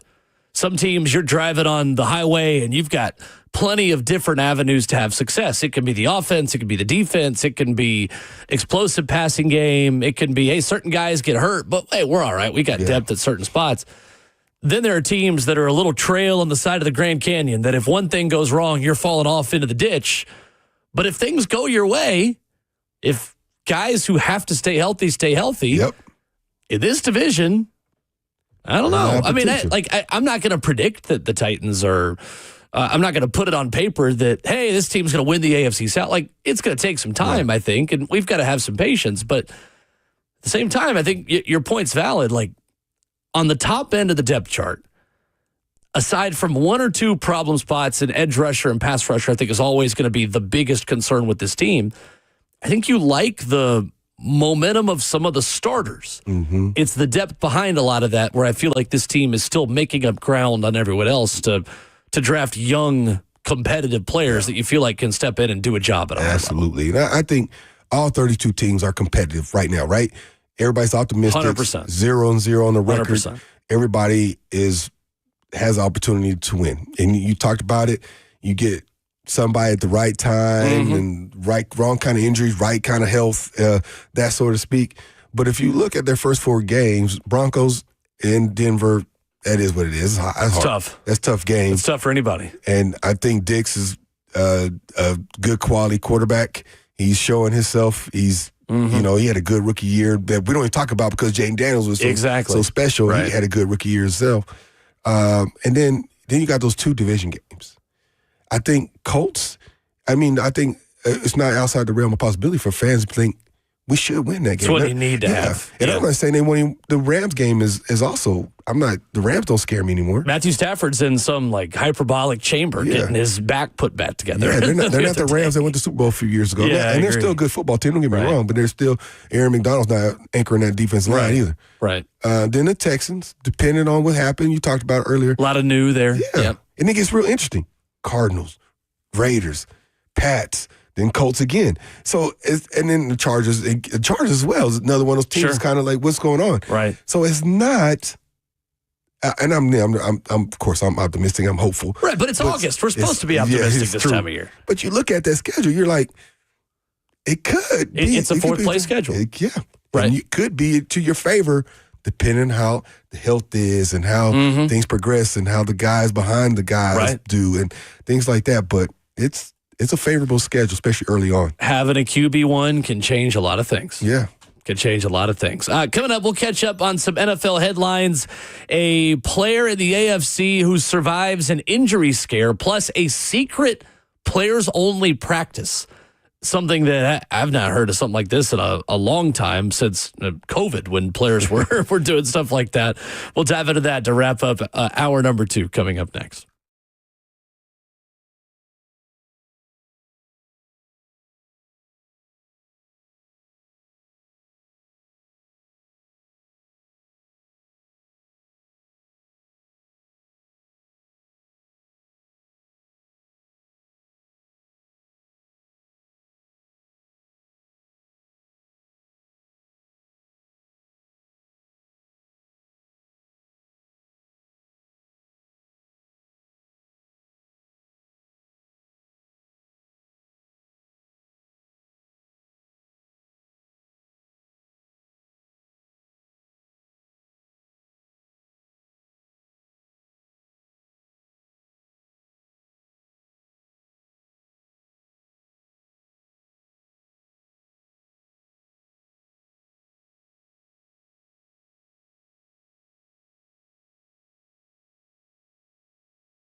Wrapping up the first half of the show this morning on Ramon and Will. If you missed Coach Mack, or if you're knowing that you got a meeting at 9:20 this morning with Easton Freeze of A to Z Sports is on with us, so you get every conversation from Ramon and Will wherever you download podcasts. It is a huge help to us if when you go to our podcast feed, you hit the follow button, hit the subscribe button. Spotify, Apple Podcasts, the best places to find us. Wherever you download podcasts, you get Ramon and Will every single weekday morning and on weekends.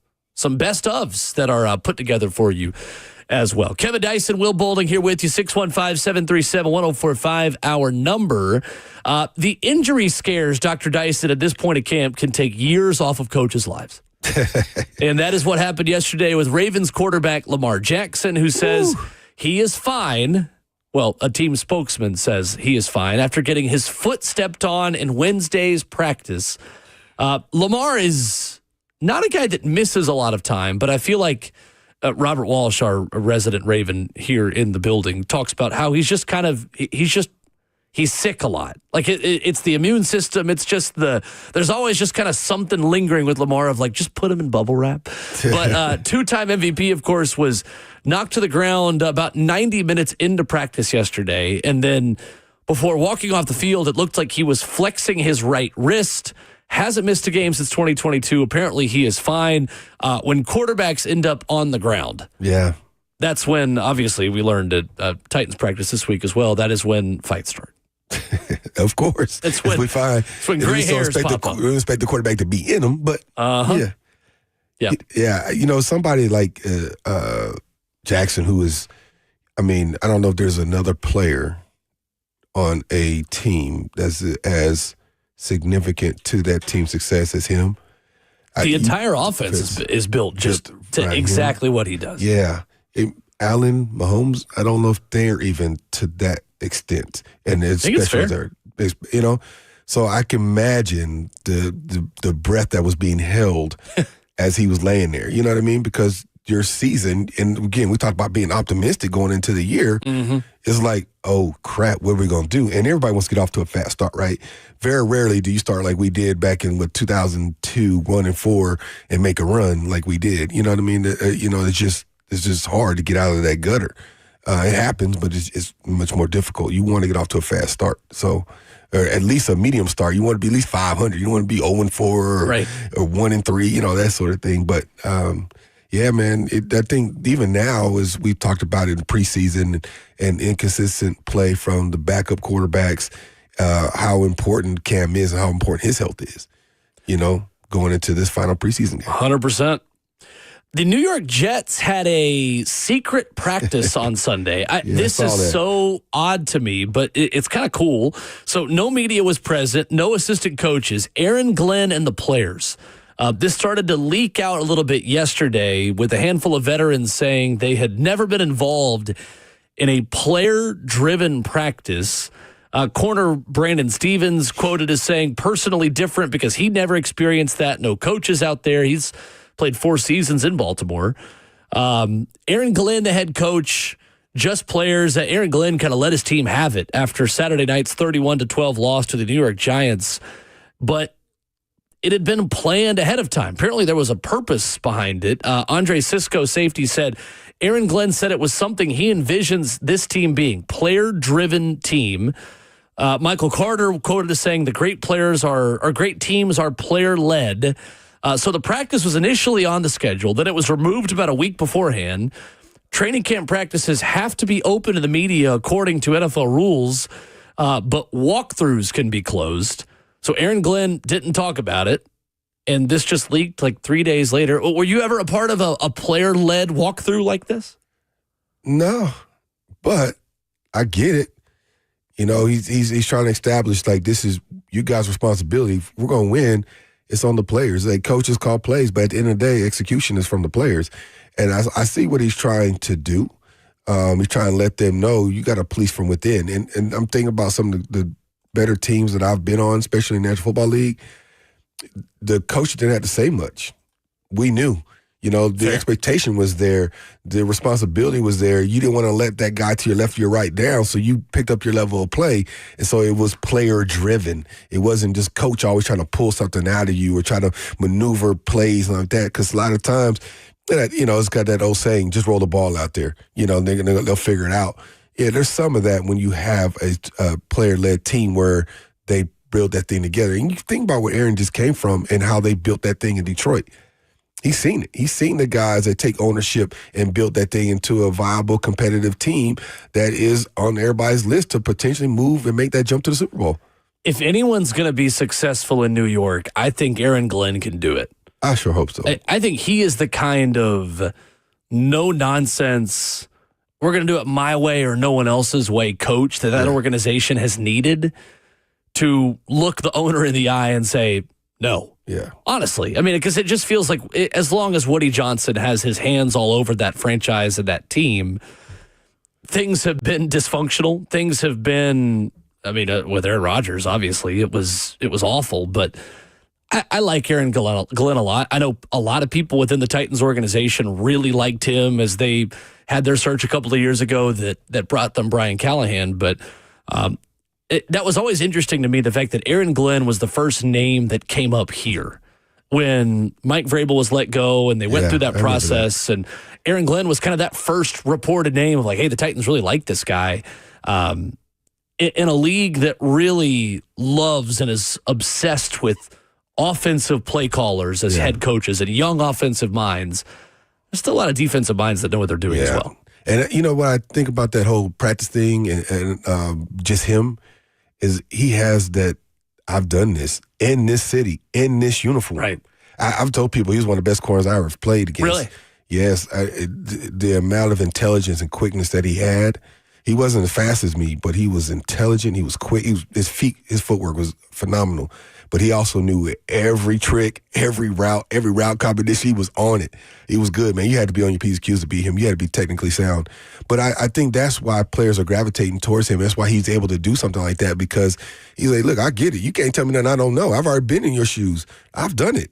I've played at a high level. I've been a Pro Bowl. I've been all pro. I've done all these things. So you can't tell me anything. You can't tell me you can't do no extra. You can't tell me you got to do an extra rep. You can't do another play. Whatever it may be, you can't tell me you're going full speed, because I have been there. I have done that. Not only have I been there as a player, I've also coached in this league. I've also evaluated you. I've watched your film. I've done all these different things. So I think that's why the players kind of gravitated towards that. 615-737-1045, open for your reaction for the next hour of what you want to know from Titans training camp yesterday, from what to expect as the Titans host the Minnesota Vikings tomorrow night inside Nissan Stadium. When we come back, we'll catch you up on the headlines of what happened yesterday over at Ascension St. Thomas Sports Park. Cam Ward with a good day, but there was one wide receiver who made the play of the day. We'll tell you who that is and what happened yesterday on the practice field coming up next.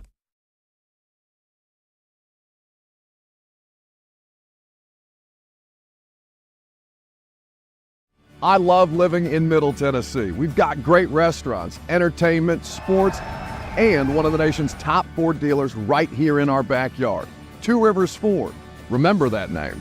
Two Rivers has been a staple in our community since 1983. They're locally owned. They have a non-commissioned sales team, and they sell below MSRP. They've been doing business with integrity for decades.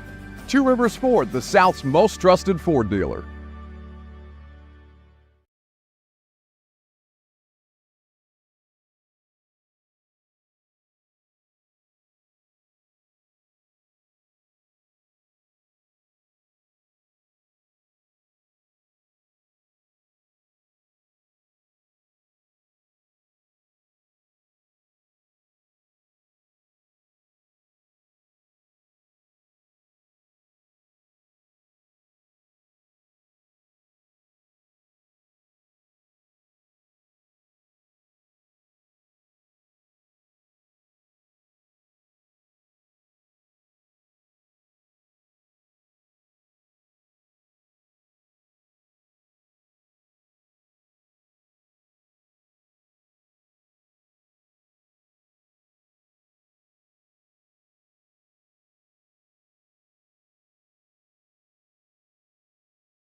8:03, good morning, live from the 104.5 The Zone studios. I'm Justin Hawkins. Titans wrapped up final practice before tomorrow night's final dress rehearsal of preseason action against the Minnesota Vikings at Nissan Stadium.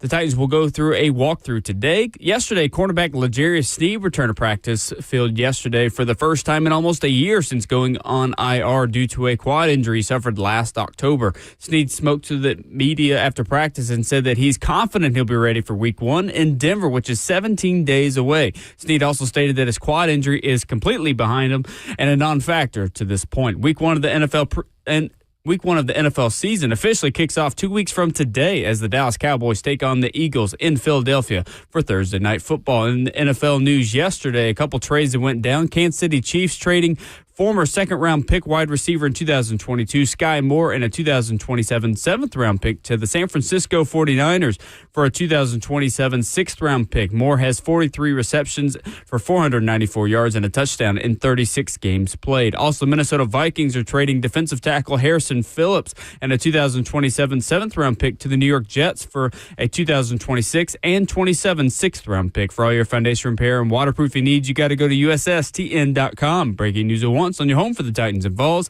This is 104.5 The Zone.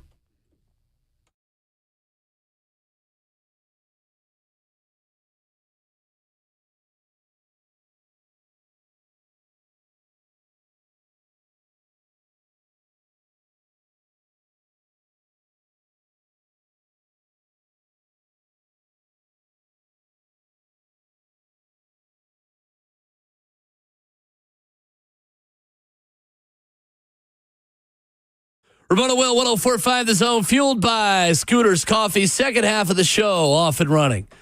In studio and streaming live on 104.5 The Zone TV. If you are wanting to stream us, if you're wanting to get in on the discussion, the 104.5 The Zone YouTube channel, the best place to do that. We are quickly approaching 20,000 subscribers. We're getting there. We're closer to 20,000 than we are 10,000.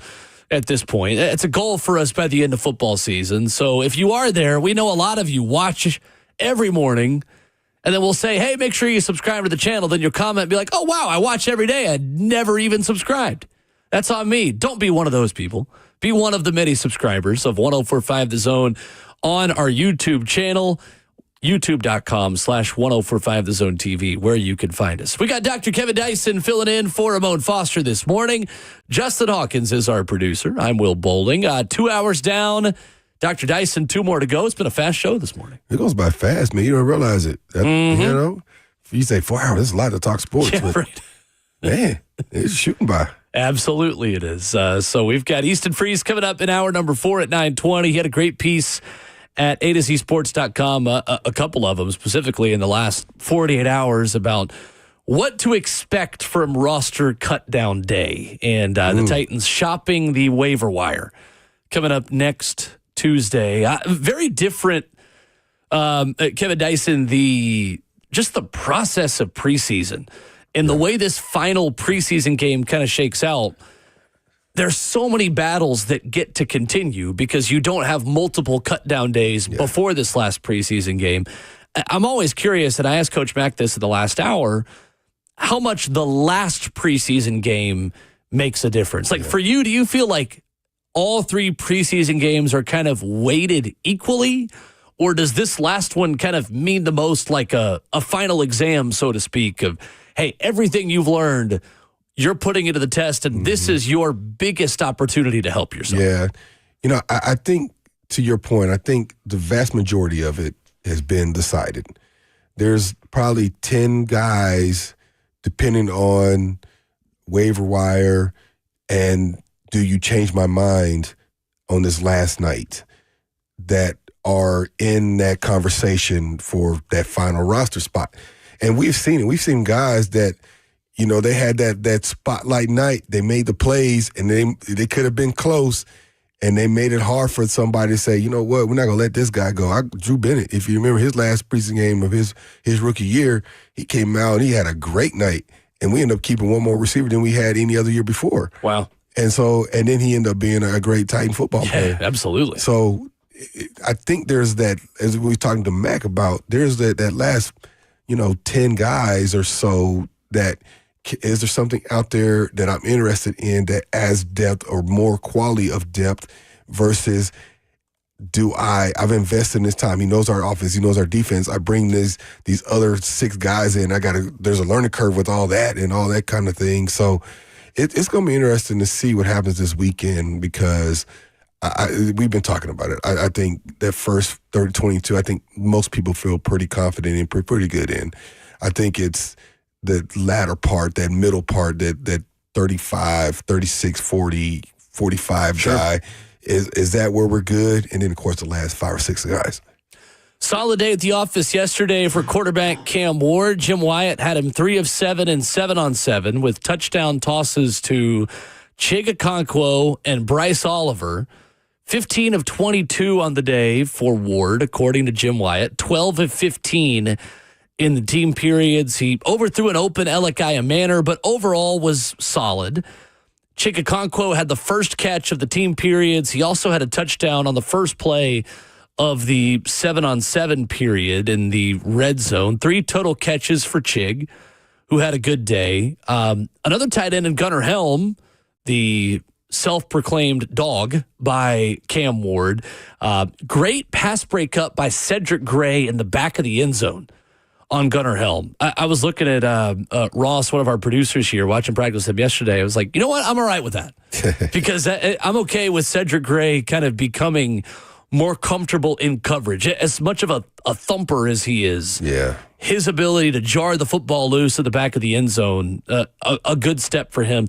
Bryce Oliver, though, with the play of the day yesterday, went up and picked the football off of Darrell Baker's helmet in the back of the end zone yesterday. A fade from Cam Ward, red zone and team periods. He went up, and the offense was quite excited about it. I think Bryce Oliver, Kevin Dyson, is somebody who really could stand to earn a bigger role within this offense. Because right now, I'm watching this team. I'm watching Chimere DK start to become more comfortable.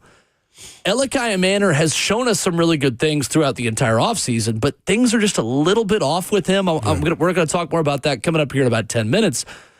I think Bryce Oliver is somebody who could take advantage right now and say, all right, give me an opportunity and see what I can do with Cam. He's been like that. I wouldn't say quiet guy because he's obviously making plays, but it's one of those things where you got the draft picks, the new signees, you got Ridley being talked about. He just like, I'm just going about my business. He just keeps making plays. He keeps making plays. He's been on the radar. But what happens when you fly on the radar and you keep making plays, eventually they start talking about you more. And now it's like, okay, now eyes are on me. What do you do? And he's it seems like he's rising to the occasion. And that's going to be huge for him, the opportunity to get some good quality backup minutes this year. I am buying that Bryce Oliver could be the new Nick Westbrook-Akine. And that was why the vertical Nick not coming back, exactly, was not the end of the world. And I know the reports are out there. Like the Titans tried to bring back NWI. He prioritized going to Miami and being there and closer to home and all of these things. But I think Bryce is someone who's got a spot on this team as a gunner. I mean, Bryce Oliver is on this football team. I don't think there's any doubt at this point that he's going to make it. It feels to me like there's an opportunity for him to get on the field and really make some plays. And you're right. I think he is the forgotten guy in that room. And as James Prochet, I think, has played himself into a good position on this roster. Obviously, the 2 rookies, are going to make it in Aya Manor and DK. Lockett and Ridley feel like locks. Van Jefferson feels like a very stable, place on this roster. That's 6 you just mentioned. Yeah. So you're saying they keep 6 receivers? I think it's Ridley, Lockett, Elikiah Manor, Chimere DK, Van Jefferson, James Prochet, Bryce Oliver. I think it's that 7. You think you keep 7 receivers? I think so. Because I think Oliver is essentially a gunner and a tackler on special teams as well. And I think Prochet is your return man. So if you keep 7 receivers, now reduce your tight ends. I think so. Or your tailbacks. Because I think you're going to have 4 running backs, too. So you think you need 4 running backs, 7 receivers. So I think you have 3 tight ends. 3 tight ends instead of 4? I think the 3 tight ends are Chig Okonkwo, Gunnar Helm, and David Martin Robinson. So Wiley. I think Wiley's out. All of them are out. I think that is one of, and we'll talk with Easton Freeze about this in the next hour as well. I think tight end is one of the really big battles that's going to go into this final preseason game tomorrow night. Yeah. The interesting part would be, do you keep an extra offensive lineman because you're worried about the depth? And if it's close, because I think Mack said it, you've said it, I think everybody feels pretty good about their first 5 right now. Probably as good as they felt in a few years. 100%. But they still think they want, like Mack was saying, 6, 7, 8. And if it's close, or another guy on the wire that you need to bring in, get him acclimated, do you bring him in? Does that affect the receiver room or the running back room? That's the real puzzle. That's why I asked Mack how hard that really gets to be, because because you got only so many spots. You got to think about, just take away kicker, long snapper, punter. That's 3 spots gone. Right? So now you got 50 spots. You're really talking almost 25 on each side in some respects. So that's difficult choices when you're talking about it's close at the receiver, but I need this guard. I need this extra tackle or whatever. I You've don't got know. a big draft class you've got to make room for as well. And practice squad would be hard to hide them. Somebody would take them. But 7 receivers, that's a big commitment. 100%. That's a big commitment. 615-737-1045 is our number. You'll hear more from Cam Ward when we come back about more reps with more receivers. Without Calvin Ridley, who benefits the most from additional time with Cam Ward? We'll talk with Kevin Dyson about that process of building a connection, building chemistry between QB1 and the rest of the pass catchers coming up next.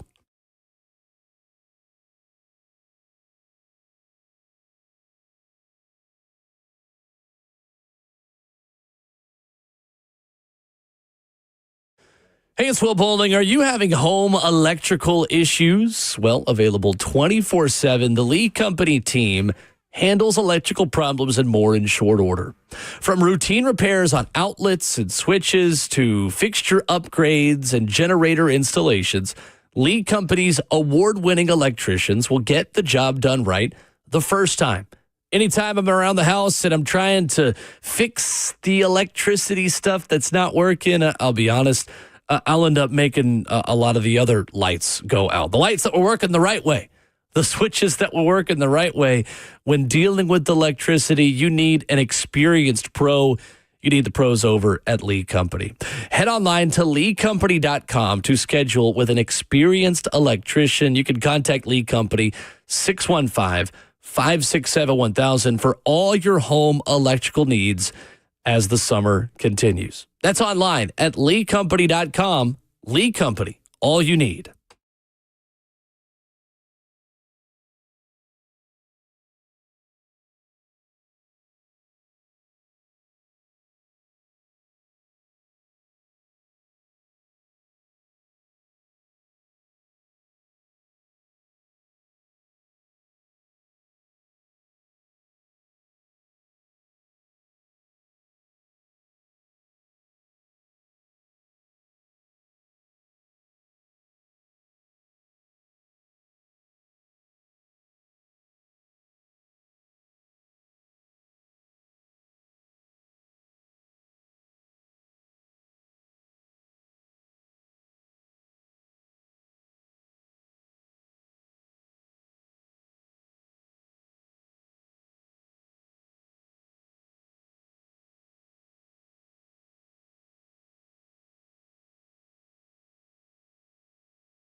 Thursday morning continues a Friday Junior on Ramon and Will, fueled by Scooter's Coffee. Kevin Dyson is here filling in for Ramon this morning.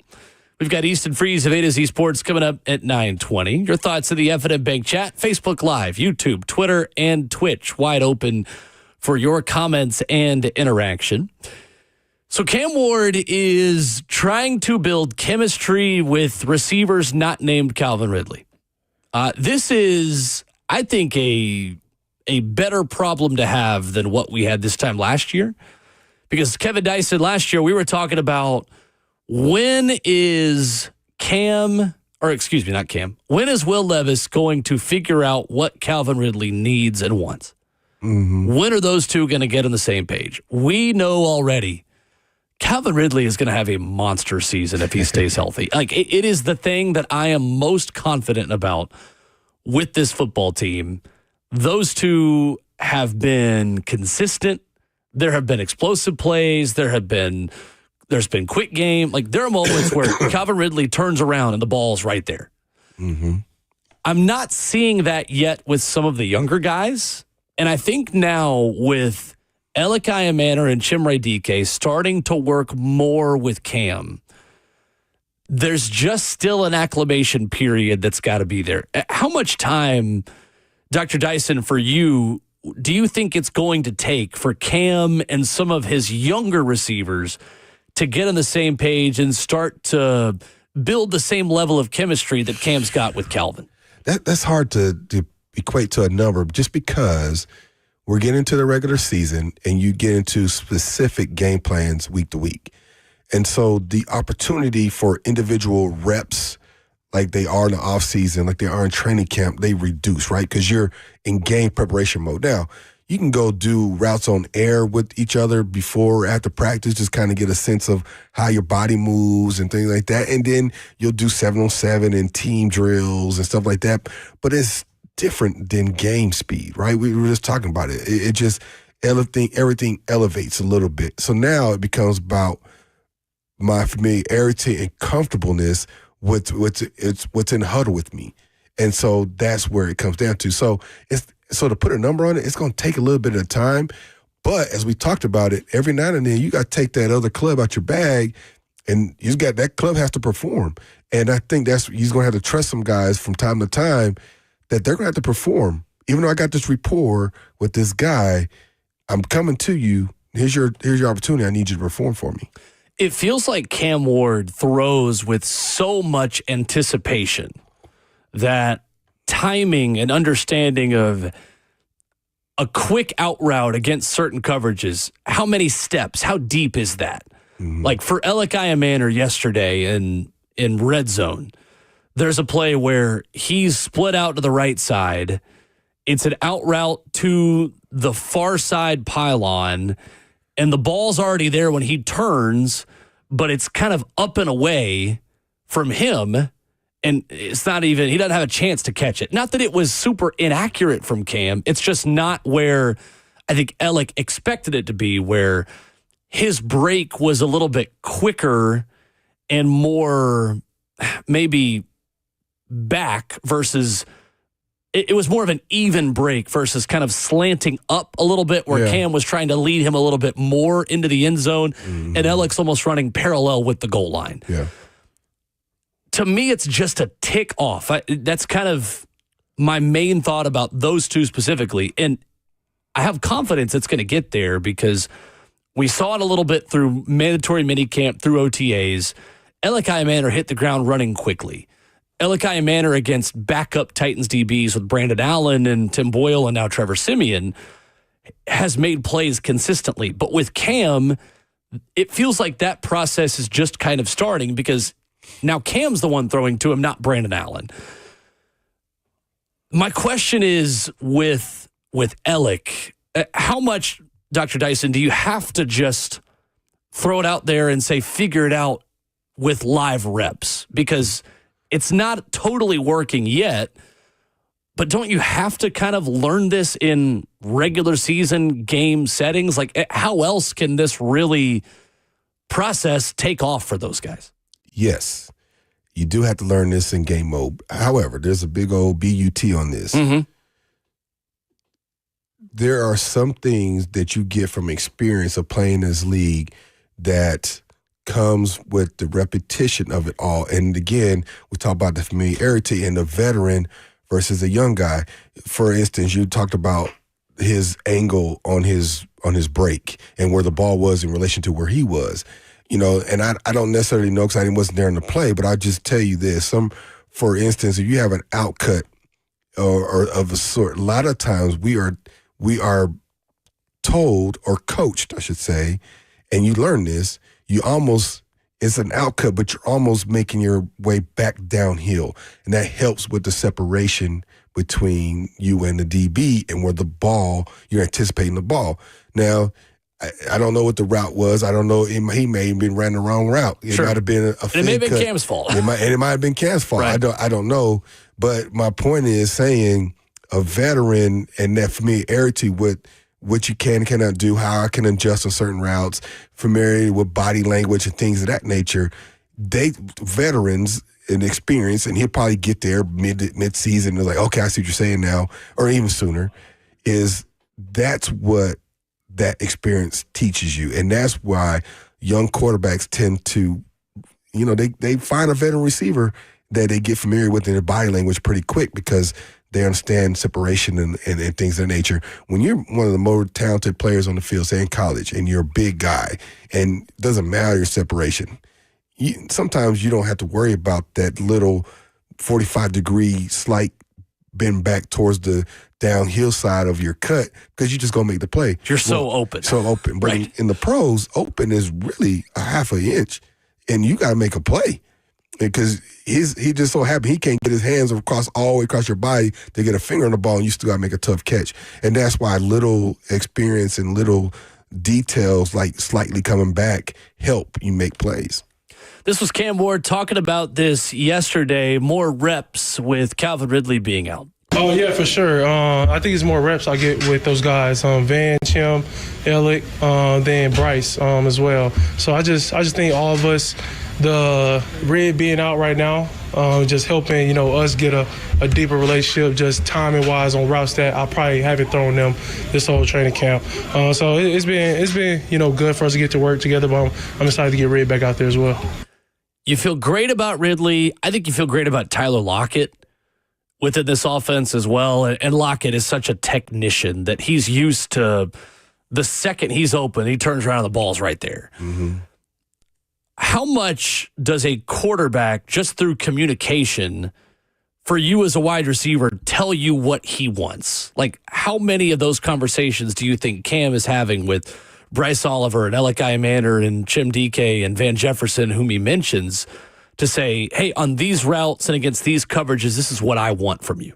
Almost after every series or after every rep in practice. In games, it's after the series. What are you seeing? This is what I'm saying. This is where I need you to be. I need you to move here, make your cut a little faster. If you see this coverage again, I'm coming to you because that safety's going to rotate. That's almost after every series. And in practice, it's almost after every play. It's like he might be going to one side and he say, what'd you have on this side? What'd you do? Okay, and then I'll look on the film and we'll have that conversation. That's how frequent that happens.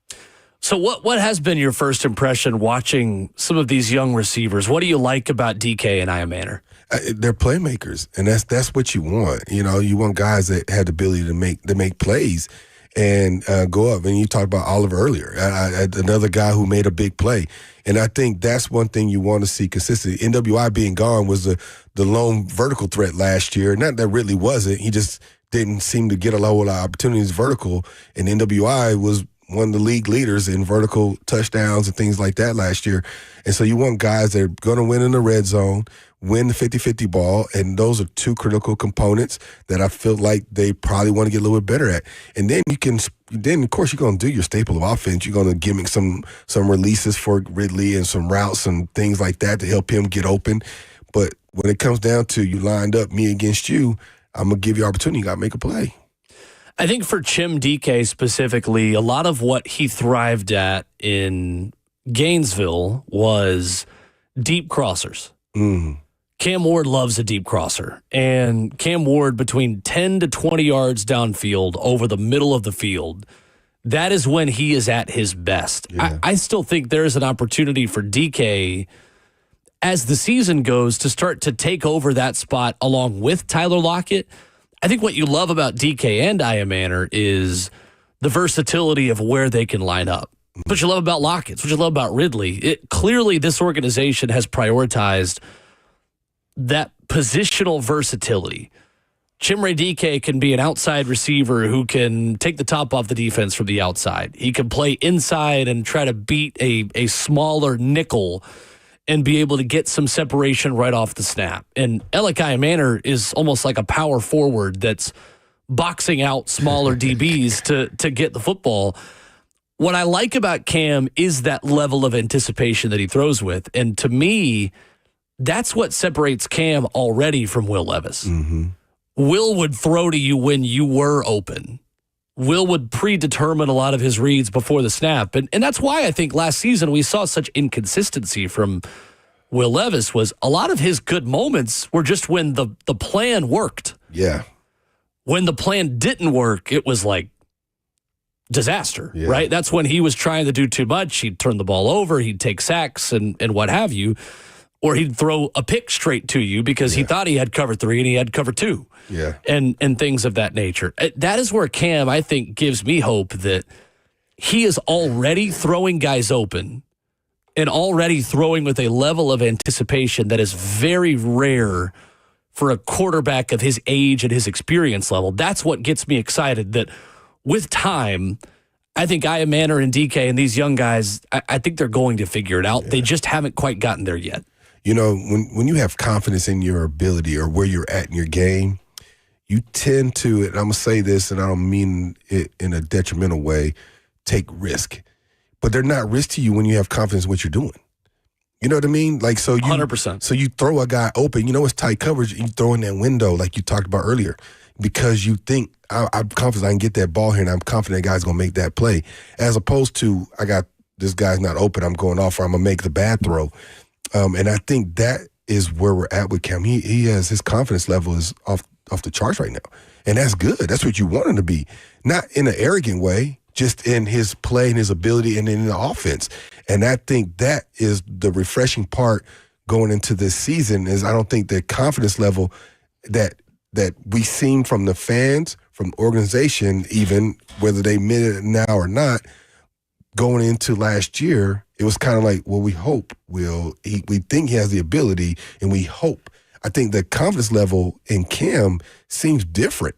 And from everything we've seen and heard and talking about, I think it's evident that it's different. Now, still got to play all September to January. Mm-hmm. We'll see what happens. But right now, it's just such optimism behind it because he's saying and doing, and we're seeing it, all the right things. That's what's exciting because it's not like, in training camp, the coaches give you coach speak. No, we're seeing it. Everybody is seeing it, and it's hard not to get excited.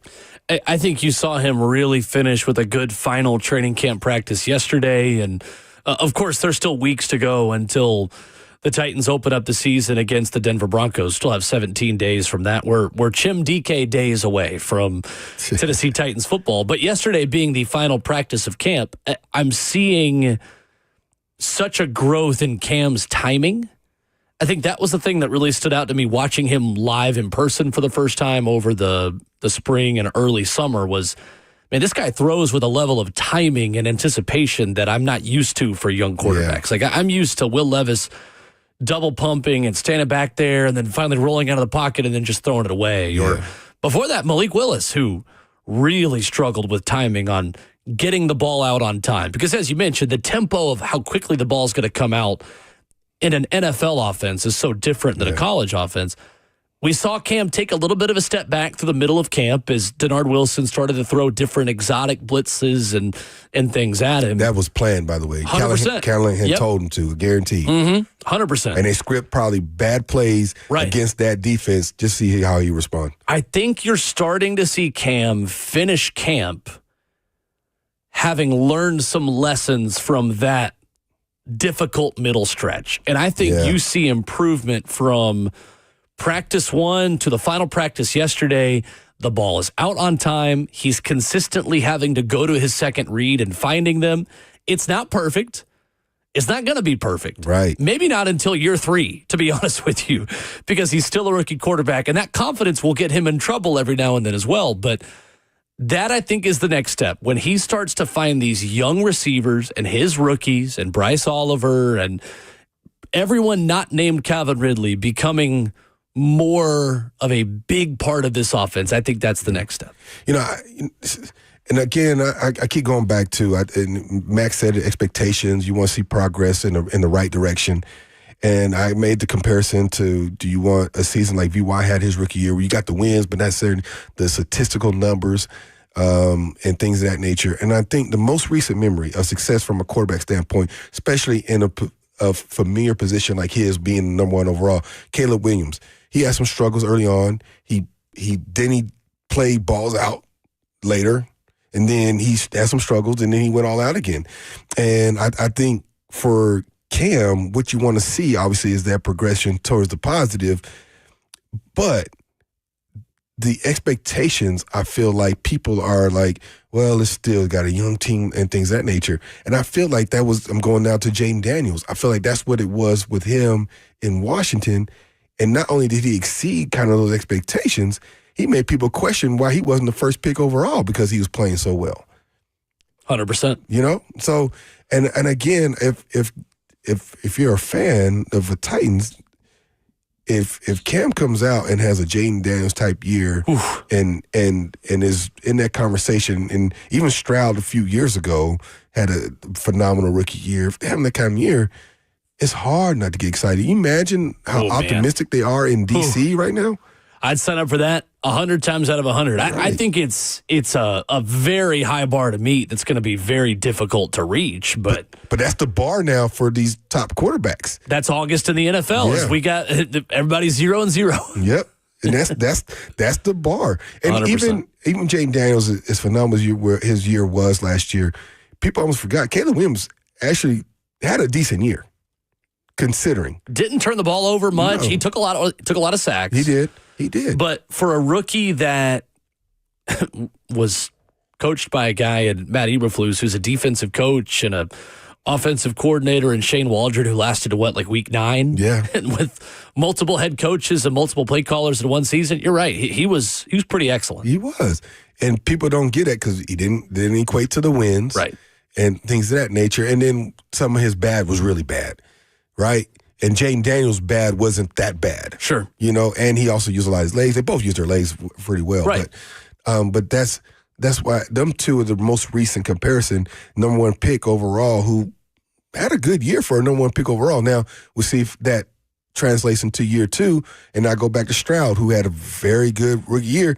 Year 2, it wasn't bad, but it wasn't as dynamic. Sure. But he also had injuries around him. His offensive line struggled. Right. And he had injury issues. So there's that whole thing. So I don't want to temper expectations, but I also want to say what we've seen in recent, it's not outside the realm of possibility that we could see a pretty good year out of Cam and get everybody excited about the future. And if he has a year like that, it's because these young receivers have figured it out. Yeah. And hit the ground running. And quickly. offensive line stayed healthy. Mm-hmm. Absolutely. 615-737-1045. Open for your reaction. We'll start with Brian when we come back. Plus, some more NFL headlines this morning to catch you up on next.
Wrapping up hour 3 this morning on a Bone and Will, fueled by Scooters Coffee, 615-737-1045. Talking about Cam Ward, the first impression of some of these young receivers.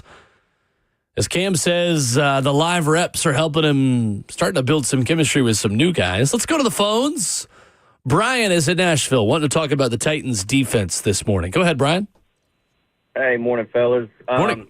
So last year, man, I basically watched the Titans defense keep us in games, even though Will Levis was handing the ball to the other team on a silver platter every drive, and it was encouraging to me to watch our defense last year not give up, not get dejected, throw their hands in the air and go, well, we can't even stay off. You can't even keep the offense on the field.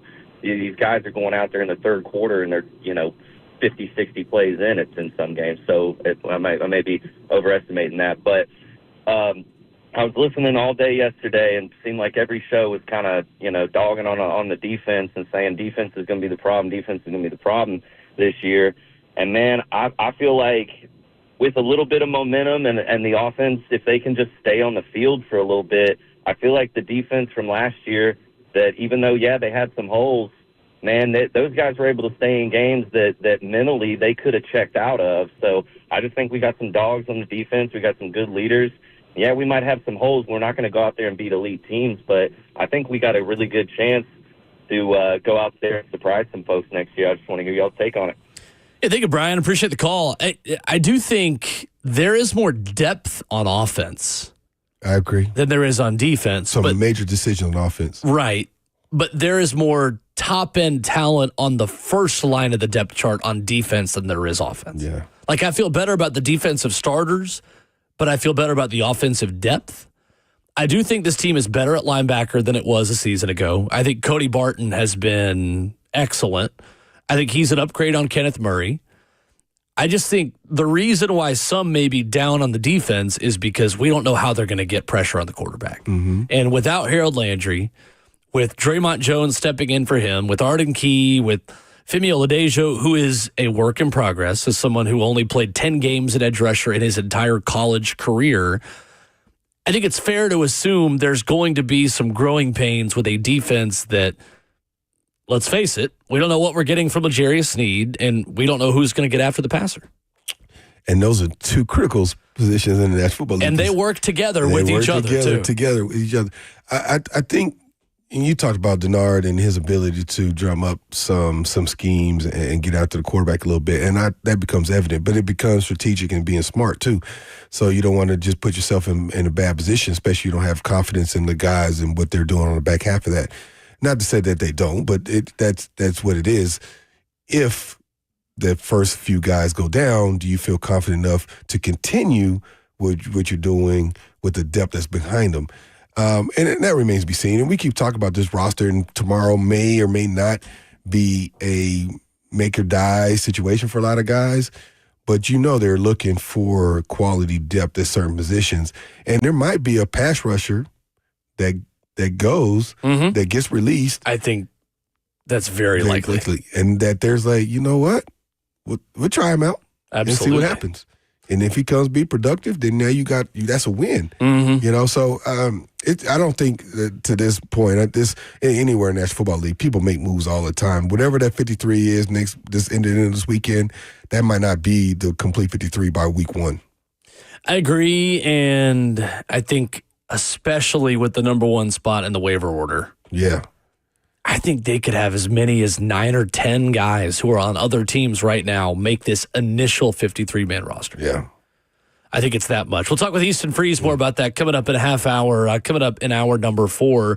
Some other headlines this morning. Diana Rossini of The Athletic says that teams making calls in search of running back additions include the Saints, Browns, and Chiefs.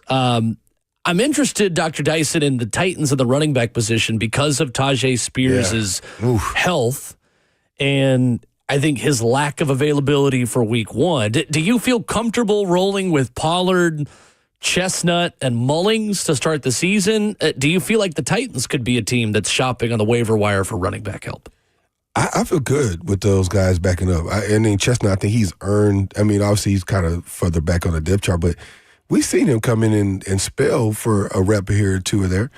I just think it puts a little bit more on Pollard. I think his expectation, because he's a versatile player too. He's a former receiver, running back guy who catches the ball well out of the backfield, kind of what Tajay is, that versatile runner / receiving type running back. I think Pollard has some of the same abilities, so I think a little bit more is pressed upon him. But I think Mullins and Chestnut, I think those guys are serviceable until he gets back. But is there a guy that you feel, because you look like the Chiefs, where they had 3 guys they were rotating through. Is there a guy always that you think can come in here and make an impact like that you don't already have? But also keep in mind, those guys also got to do the special teams. So you might get a quote-unquote a better running back, but does he have the same ability on special teams? Chiefs right now, their running backs, Isaiah Pacheco, Kareem Hunt, Elijah Mitchell, and Brashard Smith. The top 4 on their depth charts. See, there you go. That's pretty deep. Mm-hmm. Adam Schefter reporting this morning that the Bucs plan to activate wide receiver Chris Godwin off the physically unable to perform list. They have him on their 53-man roster to start the season, according to Schefter, but only to begin his ramp-up process for games, not to immediately play in them. Week 7 against the Ravens last year when Godwin suffered a fractured ankle. He is expected to start practicing in week 2, according to Schefter, and the team thinks he is right where he should be at this time. They are pleased with his recovery. You talk about testing out things after injuries. Coming off of a gruesome injury the way Chris Godwin had last year and that fractured ankle, I just can't imagine the mental strength you would have to totally trust your leg again after something like that. The dislocation or the fracture of the ankle is probably the least of concern. I'm sure there's probably ligaments and things. Those are the ones that take the strengthening everything else back up. Mm-hmm. That's the one. And then for what a receiver does, his job, full speed, stopping on a dime and cutting and moving and on turf at a lot of stadiums. That's, like you said, that's going to take a minute to build. That with a guy hanging on you that's 200 pounds trying to manhandle you. We'll see. I mean, I fully expect him to be fine because that's what you do, especially in the off season of just working on it 7 days a week. But there is a process, man. You got to go through. That mental process is hard. Coming up, hour number 4 of this Thursday morning, we're going to ask Kevin Dyson the question Ramon and I answered the other day, talking about preseason expectations, talking about how quickly Cam Ward can hit the ground running and have a successful rookie season. How has preseason impacted expectations and changed the outlook for the 2025 Titans based on preseason games and what we've learned about this team in training camp? We'll ask Dr. Kevin Dyson that as we begin hour 4 coming up next.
It is just before 9:03. Good morning, live from the 104.5 The Zone Studios. I'm Justin Hawkins. The Tennessee Titans wrapped up final practice before tomorrow night's preseason game against the Minnesota Vikings yesterday at Nissan Stadium. The Titans will go through a walkthrough today for practice. The big news yesterday that cornerback Sneed returns to the practice field for the first time in almost a year since going on IR due to a quad injury that he suffered last October. Sneed spoke to the media after practice yesterday and said that he's confident he'll be ready for Week 1 in Denver, which is 17 days away. Sneed also stated that his quad injury is completely behind him and potentially a non-factor at this point. Week 1 of the NFL season officially kicks off 2 weeks from today as the Dallas Cowboys take on the Eagles in Philadelphia for Thursday Night Football. In NFL news this morning, per ESPN's Adam Schefter, the Tampa Bay Buccaneers plan to activate wide receiver Chris Godwin off the physically unable to perform list and have him on their 53-man roster to start the season, but only to begin his ramp-up process for games, not necessarily to immediately play him in those games. Godwin is still unlikely to play until October as he continues recovering from the fractured ankle that he suffered back in Week 7 versus the Baltimore Ravens last season. He's expected to start practicing in Week 2, but the Bucs think he's right where he should be at this time, and they are pleased with his recovery. For all your foundation repair and waterproofing needs, you got to go to USSTN.com. Breaking news at once on your home for the Titans and Vols. This is 104.5 The Zone.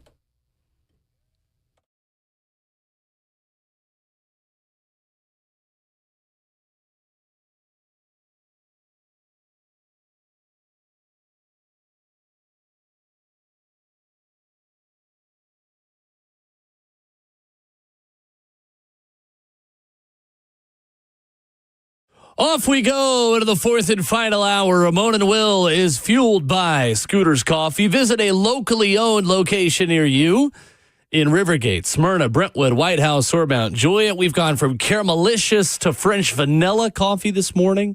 Scooter's Coffee keeping us alert, awake, caffeinated, and ready to go for 4 hours this morning. Easton Freeze of A to Z Sports going to join us in 15 minutes.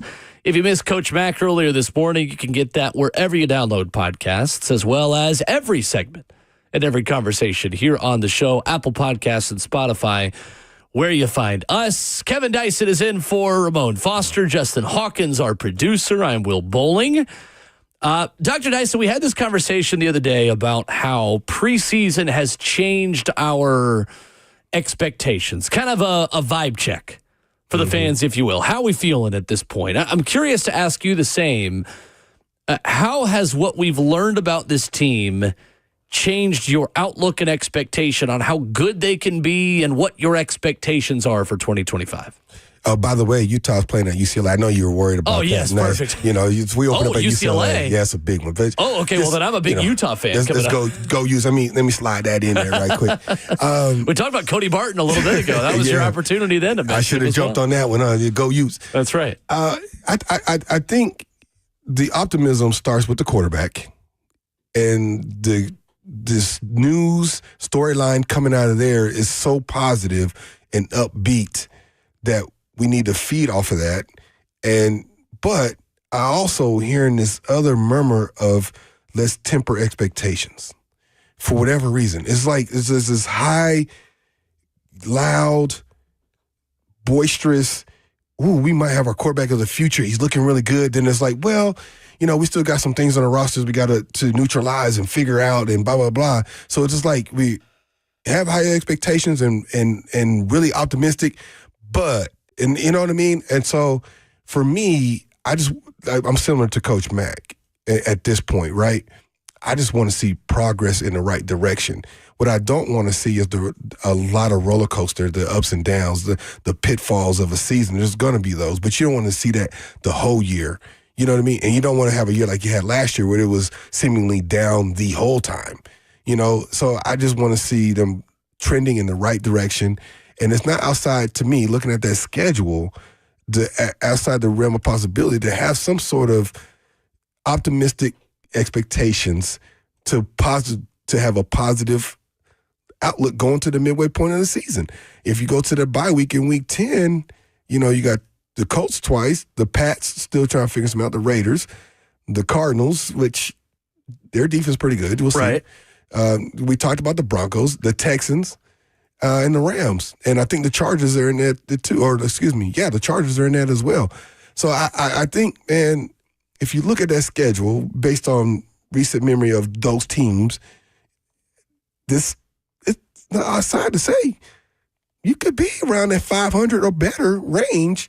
And how would people feel about that? I would feel good. I feel great. Exactly. Absolutely. I think 9 or 10 wins and you feel outstanding about the progress you've made. You're also maybe battling for the top of the AFC South if you're able to scratch across 9 or 10 wins. I think beyond that, my expectations are tied to the floor of this team, I think, is higher than it was last year. On if things don't go your way. Let's go on the other side of the conversation and say it's not the season you want it to be. I think this team at its worst is better than what it was last year because of the offensive line eliminating disaster plays. Yeah. A lot of the big mistakes this offense made last year were because it got behind the sticks. It was turning the football over because it was constantly in 3rd and 13 and 3rd and 15.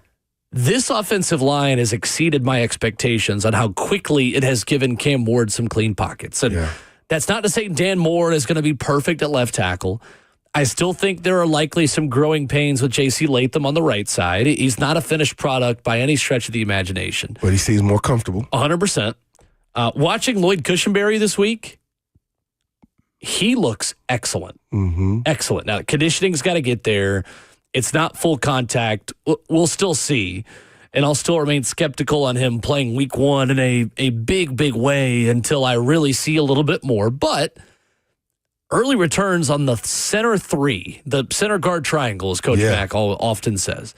Peter Skoronski, Lloyd Cushenberry, Kevin Zeitler, I feel outstanding about. I think those 3 guys, that is the foundation and the strength of this football team. I think at the point of attack, the way they're going to be able to run the football up the middle and the way they will give Cam Ward space to step up in the pocket, I think gives this team a chance to exceed expectations simply because they won't be in as many 3rd and Franklin situations as much as they were last year. And I think that was one of the things that was real evident in week 1 of the preseason to see how clean everything was up front. That was noticeably different from the way the season was last year. Now, again, it's preseason. Legs are heavy and tired on both sides of it, but that was evident in the beginning of the preseason and going forward. And then looking at the guys behind them, though, and I think that's what Mack was trying to illustrate this morning, was who was 6, 7, and 8.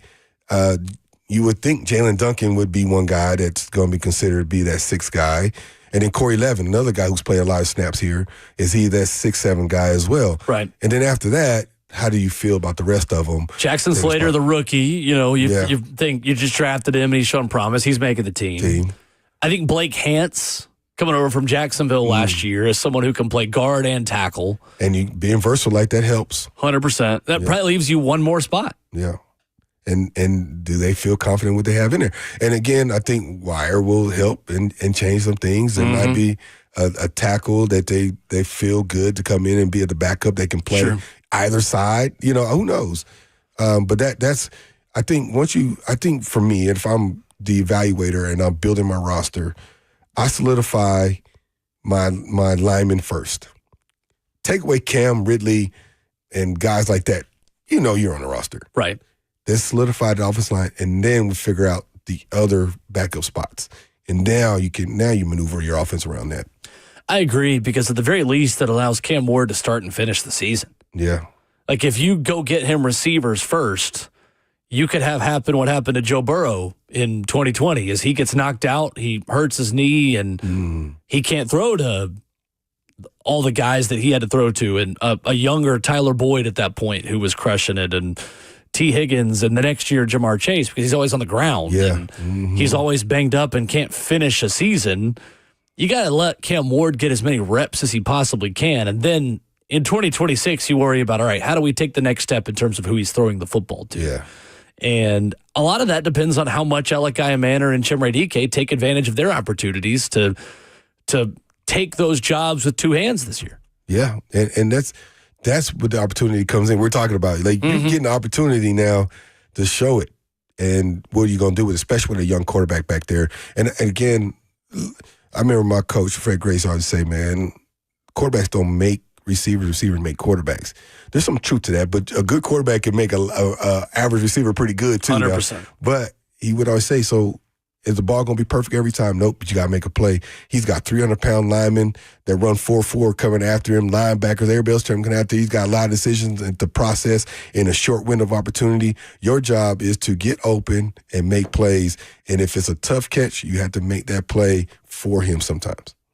Coming up, Easton Freeze of A to Z Sports will join us. How active could the Titans be next Tuesday as roster cutdown day allows them to add players with the number one spot in the waiver wire? And where could they be shopping the most? What positions are they looking at the most on other teams? That and more with Easton Freeze of A to Z coming up next.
Ramona Willow, 104.5 The Zone is fueled by Scooter's Coffee. Visit a locally owned location near you in Rivergate, Smyrna, Brentwood, White House, or Mount Juliet. Dr. Kevin Dyson filling in for Ramon Foster. I'm Will Bowling, joined this morning by our good friend Easton Freeze of A to Z Sports. Titans and Vikings tomorrow as we preview the end of training camp. Easton, what's going on, man? How are you? If we got him, almost. Justin, what do we got? Maybe. Let me check. All right. Working on it.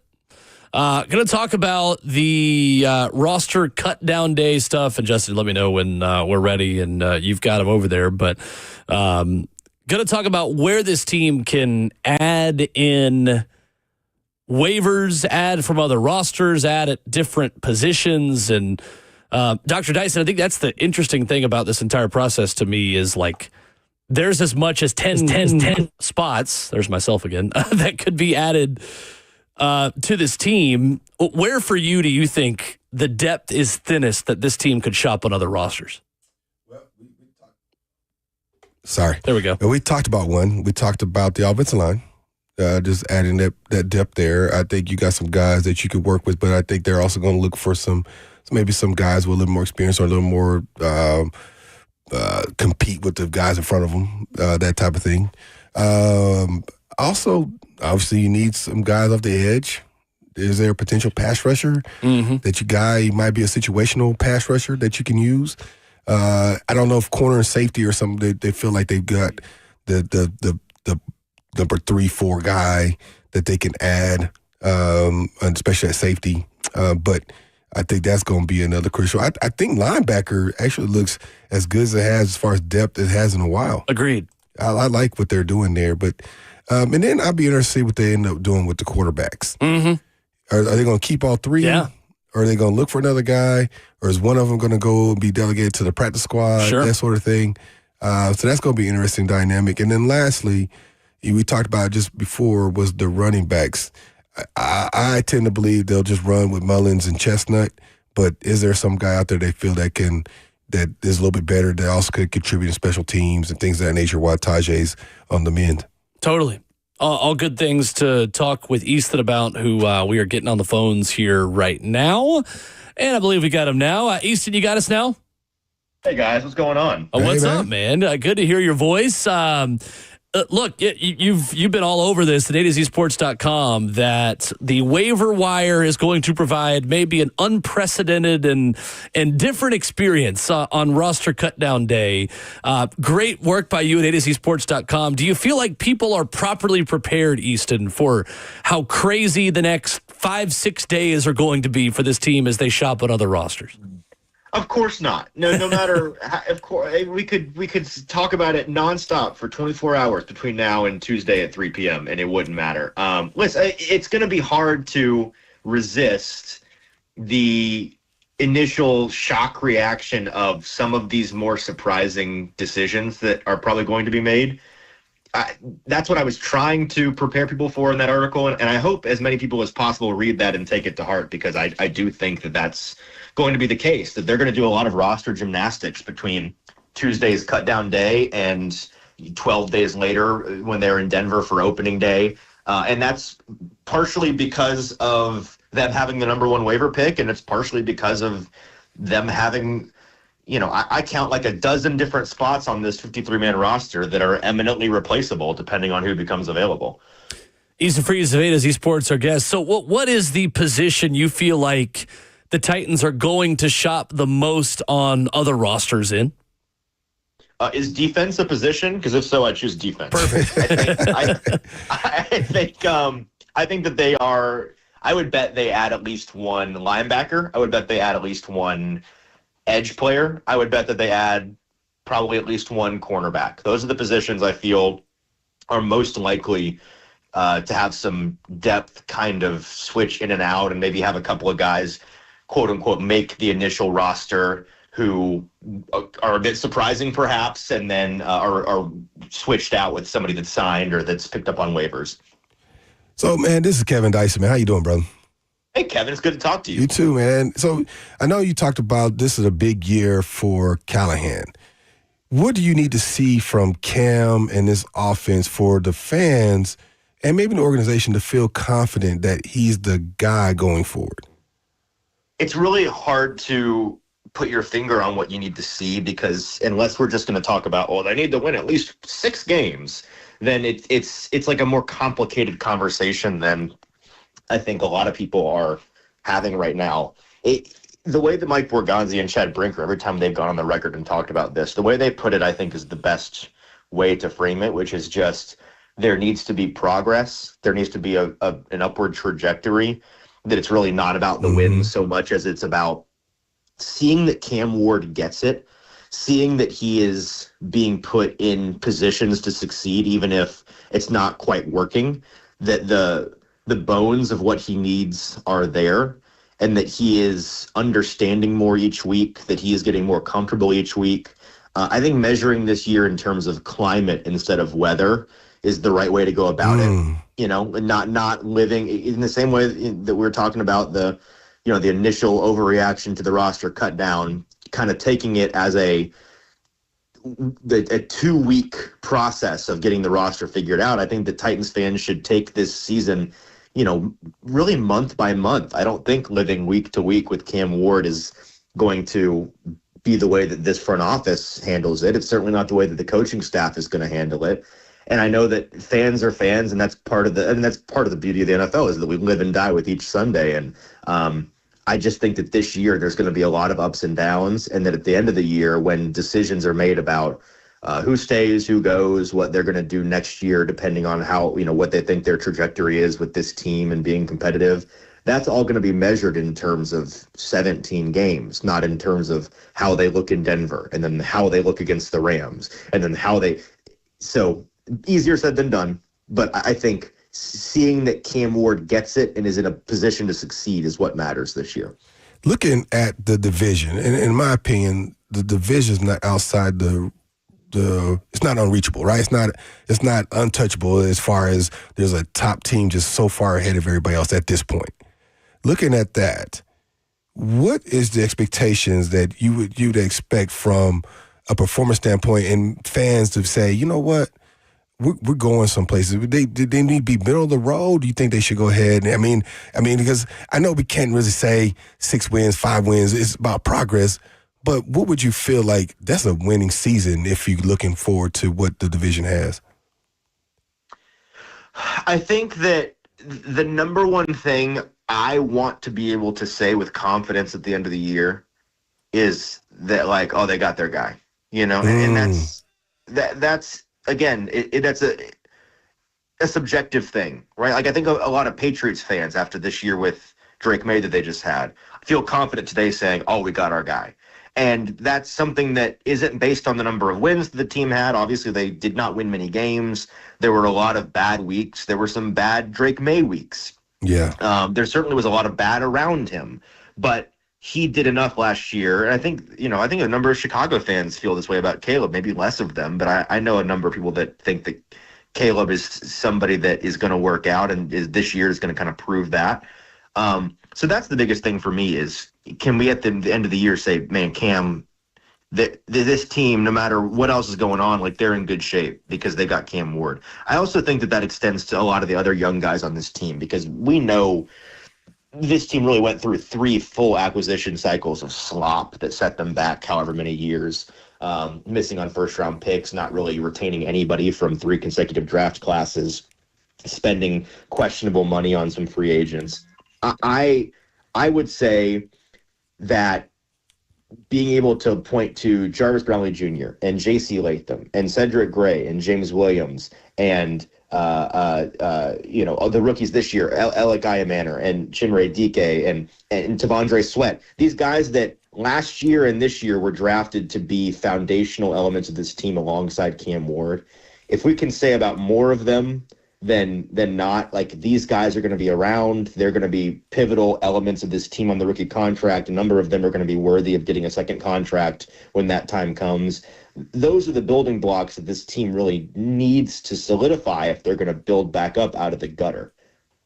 That's a great point. Easton Freeze of A to Z Sports, our guest here this morning on Ramon and Will. Easton, you've written an article titled Titans Front Office Hints at Brian Callahan's Future Job Security in Wake of ESPN Report of Firing Consideration in January. I won't give away all of this because I want people to go read it, and it's great stuff at A2Zsports.com. But you wrote about something really interesting in kind of the end of this about areas of growth for Brian Callahan, of what the organization wants to see from him in management, delegation, and versatility. How do you think this organization judges him in terms of, is it clock management? Is it the game planning part of it? Cam Ward's success in December versus September? What are some of the areas you think this front office really values Brian Callahan taking steps forward as a head coach this season? Yeah, that's what I tried to get to the bottom of in that article. And it's kind of a hard one to sum up because I touch on a whole host of things. But the genesis of that article was an on-the-record conversation that we had with assistant GM Dave Ziegler. A handful of us in Atlanta last week sat down with him at the team hotel, and he was kind enough to go on the record with us. And there's a lot of good quotes from him in this article.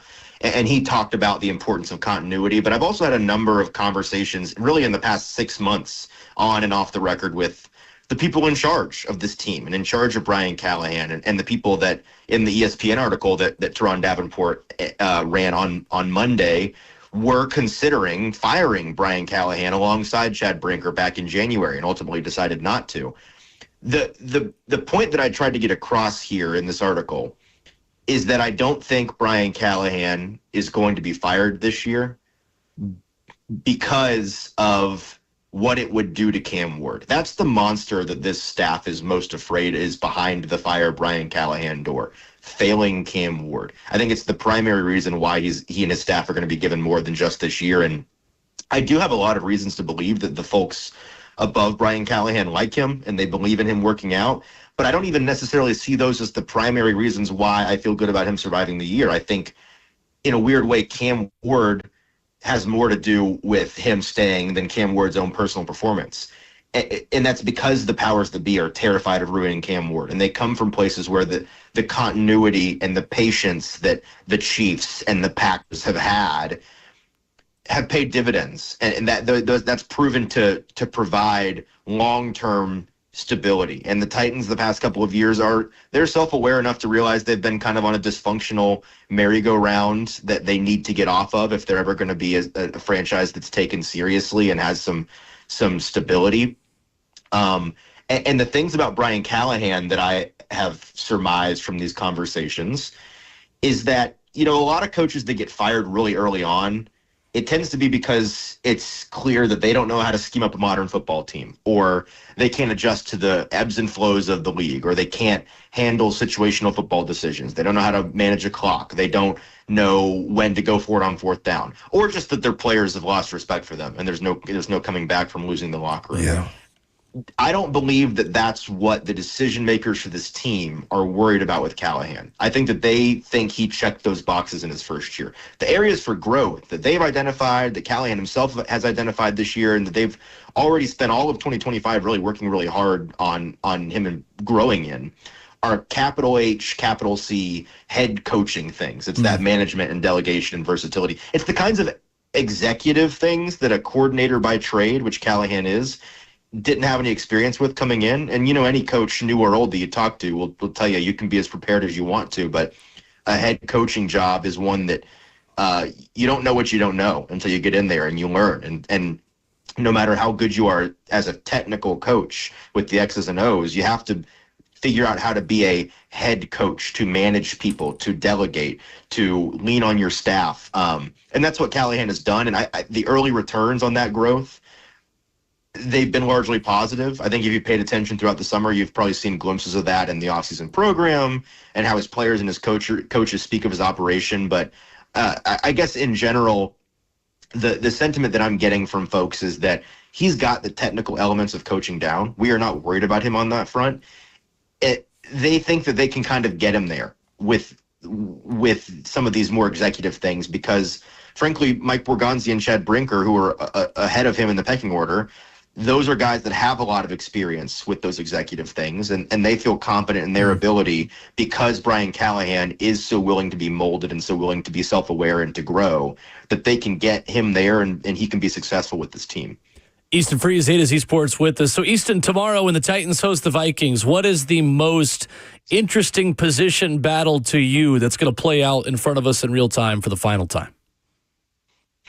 That's a good question. The most interesting position battle, I don't know. It's tough when you get to the end of this process because they have no more practices before cut down day. They've only got this last game. It's a process, a decision-making process for who stays and who goes, that is a daily thing and not just everybody gets in a big room at the end of it and everybody hashes it out. It's an ongoing process. And so by this point, there are only a handful of position battles left. I think the cornerback room, the back end of it, is still very much up for grabs. It's kind of the positions I named they're most likely to add at waivers, right? Like cornerback, sure, edge, and linebacker. I think that they have 3 linebackers who are going to, be here and are competing for starting spots and are not going to get sent away next week, but you got to keep more than 3 linebackers. So who's that 4th guy? That's an opportunity for somebody to claim. I think at edge, outside of Arden Key, Draymond Jones, and Femi Oladejo, Jihad Ward is probably sticking around. And then beyond that is anybody's game, man. And I'm not sure anybody's going to claim that mantle, but it's last call for that on Friday. And then at cornerback, Marcus Harris, I think they want to see him continue to take steps. And somebody like Gabe Jeudy-Lally, who they've been playing on the inside a whole lot as a slot defender, I think that he's somebody that could solidify himself as maybe a 6th cornerback in that room. Do you feel like there's somebody on that roster that can maybe change the mindset of the coaches as this Friday as far as keeping them versus not keeping them? It's really tough to say because I think it is ultimately going to depend on who does become available next week. The front office has a decent idea of who they think does and doesn't get cut, but they can't know for sure until those guys become available. And so, there are certain guys that I think can marginally impact their likeliness to stay or to go, but I really think who gets cut next week has more to do with some of these fringe guys staying or going than this Friday's game does. He is Easton Freeze, A to Z Sports. Great stuff, as always, A to Z Sports.com. Must-read articles left and right from Easton, who's been crushing it as we go through training camp and the preseason. Thanks, as always, for the time, Easton. Really appreciate it.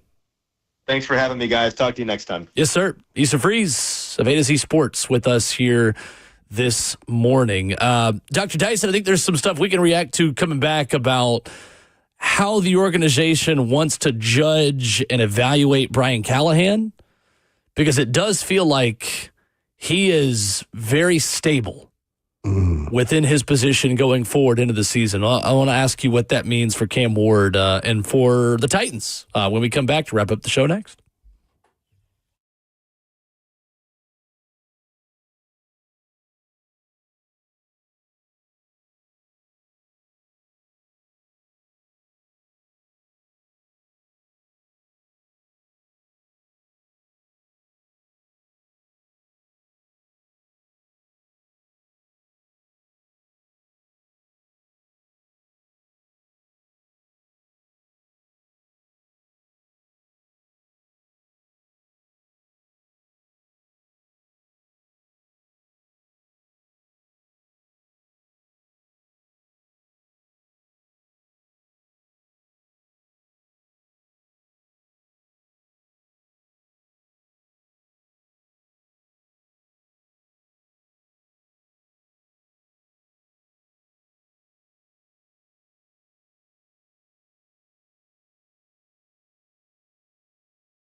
Ramona Will is fueled by Scooter's Coffee, wrapping up the show on this Thursday morning. Appreciate Kevin Dyson hanging out with us.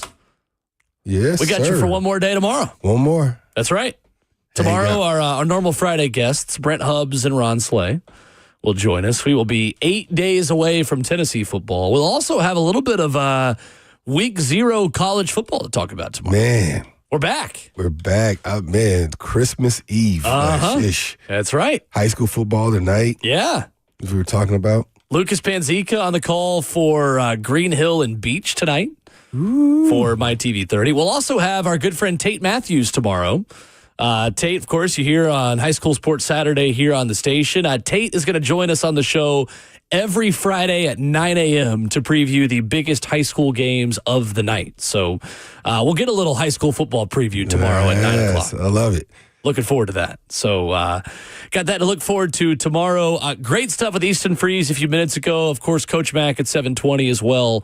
You can hit the podcast feed to download both of those conversations on demand. I think the security and continuity, Dr. Dyson, of Brian Callahan and him sticking around is really important. And Easton laid it out really well in this article at azsports.com about how this franchise wants to break a cycle. Yeah. And the franchise wants to invest in continuity and stability for their young quarterback. And Easton essentially writes, it says, this franchise is horrified of ruining Cam Ward, as they should be. Yeah. Continuity is not something Cam Ward's even had, because he's had different coordinators and he's played for 3 different college football programs. That is just so critical for where this franchise is right now, and Brian Callahan and Cam Ward being able to build something together. I'm also happy to hear him say that, because we're in this culture of instant gratification that we move on so quickly from something when it's down, that we don't allow things to rebuild and build back up, and we don't build that consistency or that continuity as you talked about. And so for him to suggest that, I'm happy to hear that is not outside the realm of possibility, that they're going to extend this and let this thing develop until we see, well, that's not working.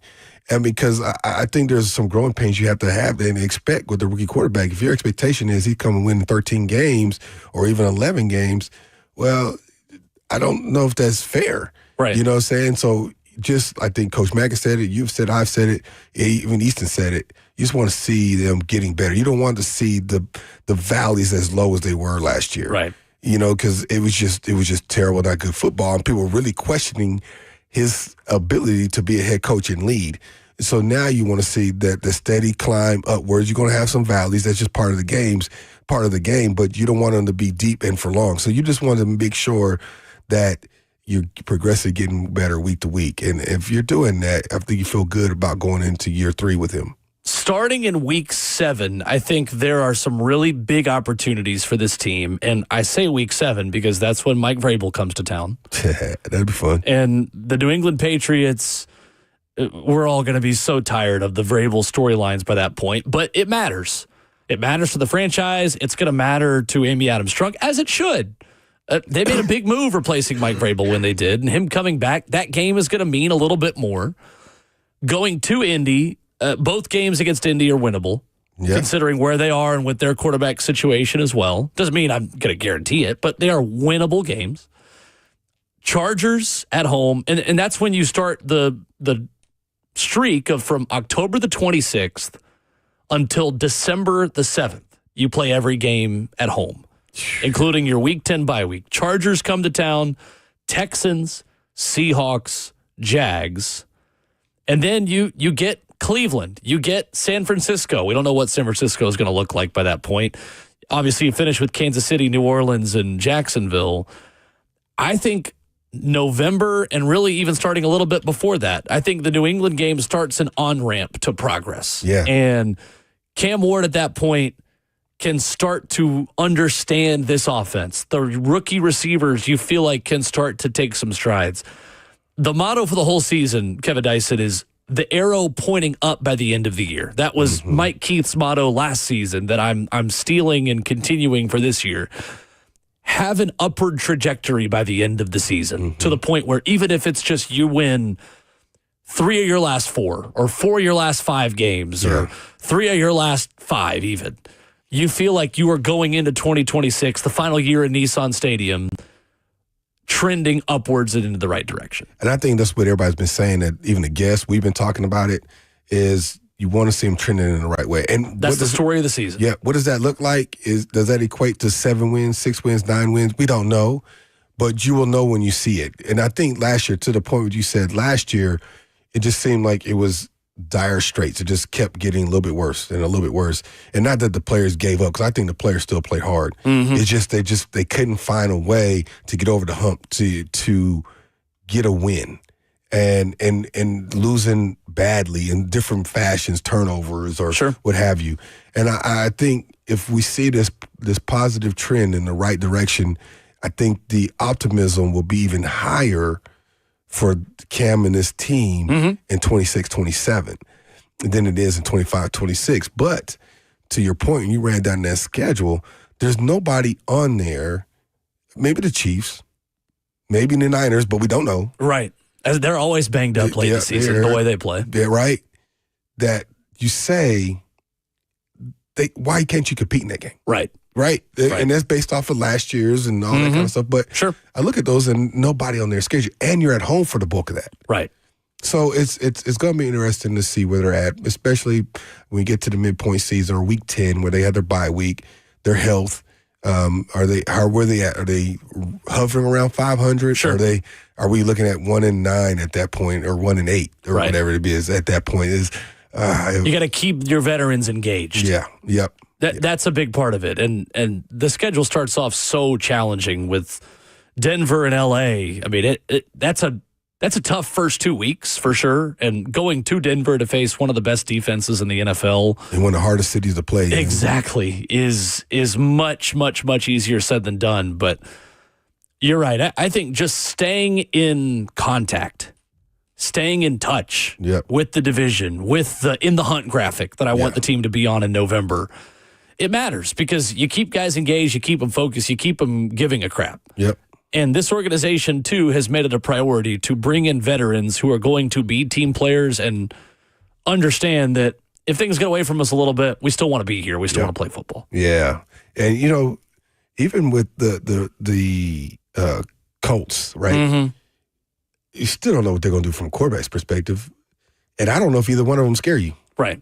I mean, I'm not saying Daniel Jones. Daniel Jones has played, he's had his moments. Richardson had really had quote-unquote moments. Right. He's had 1, maybe 2. Just some throws in practice. Yes, exactly.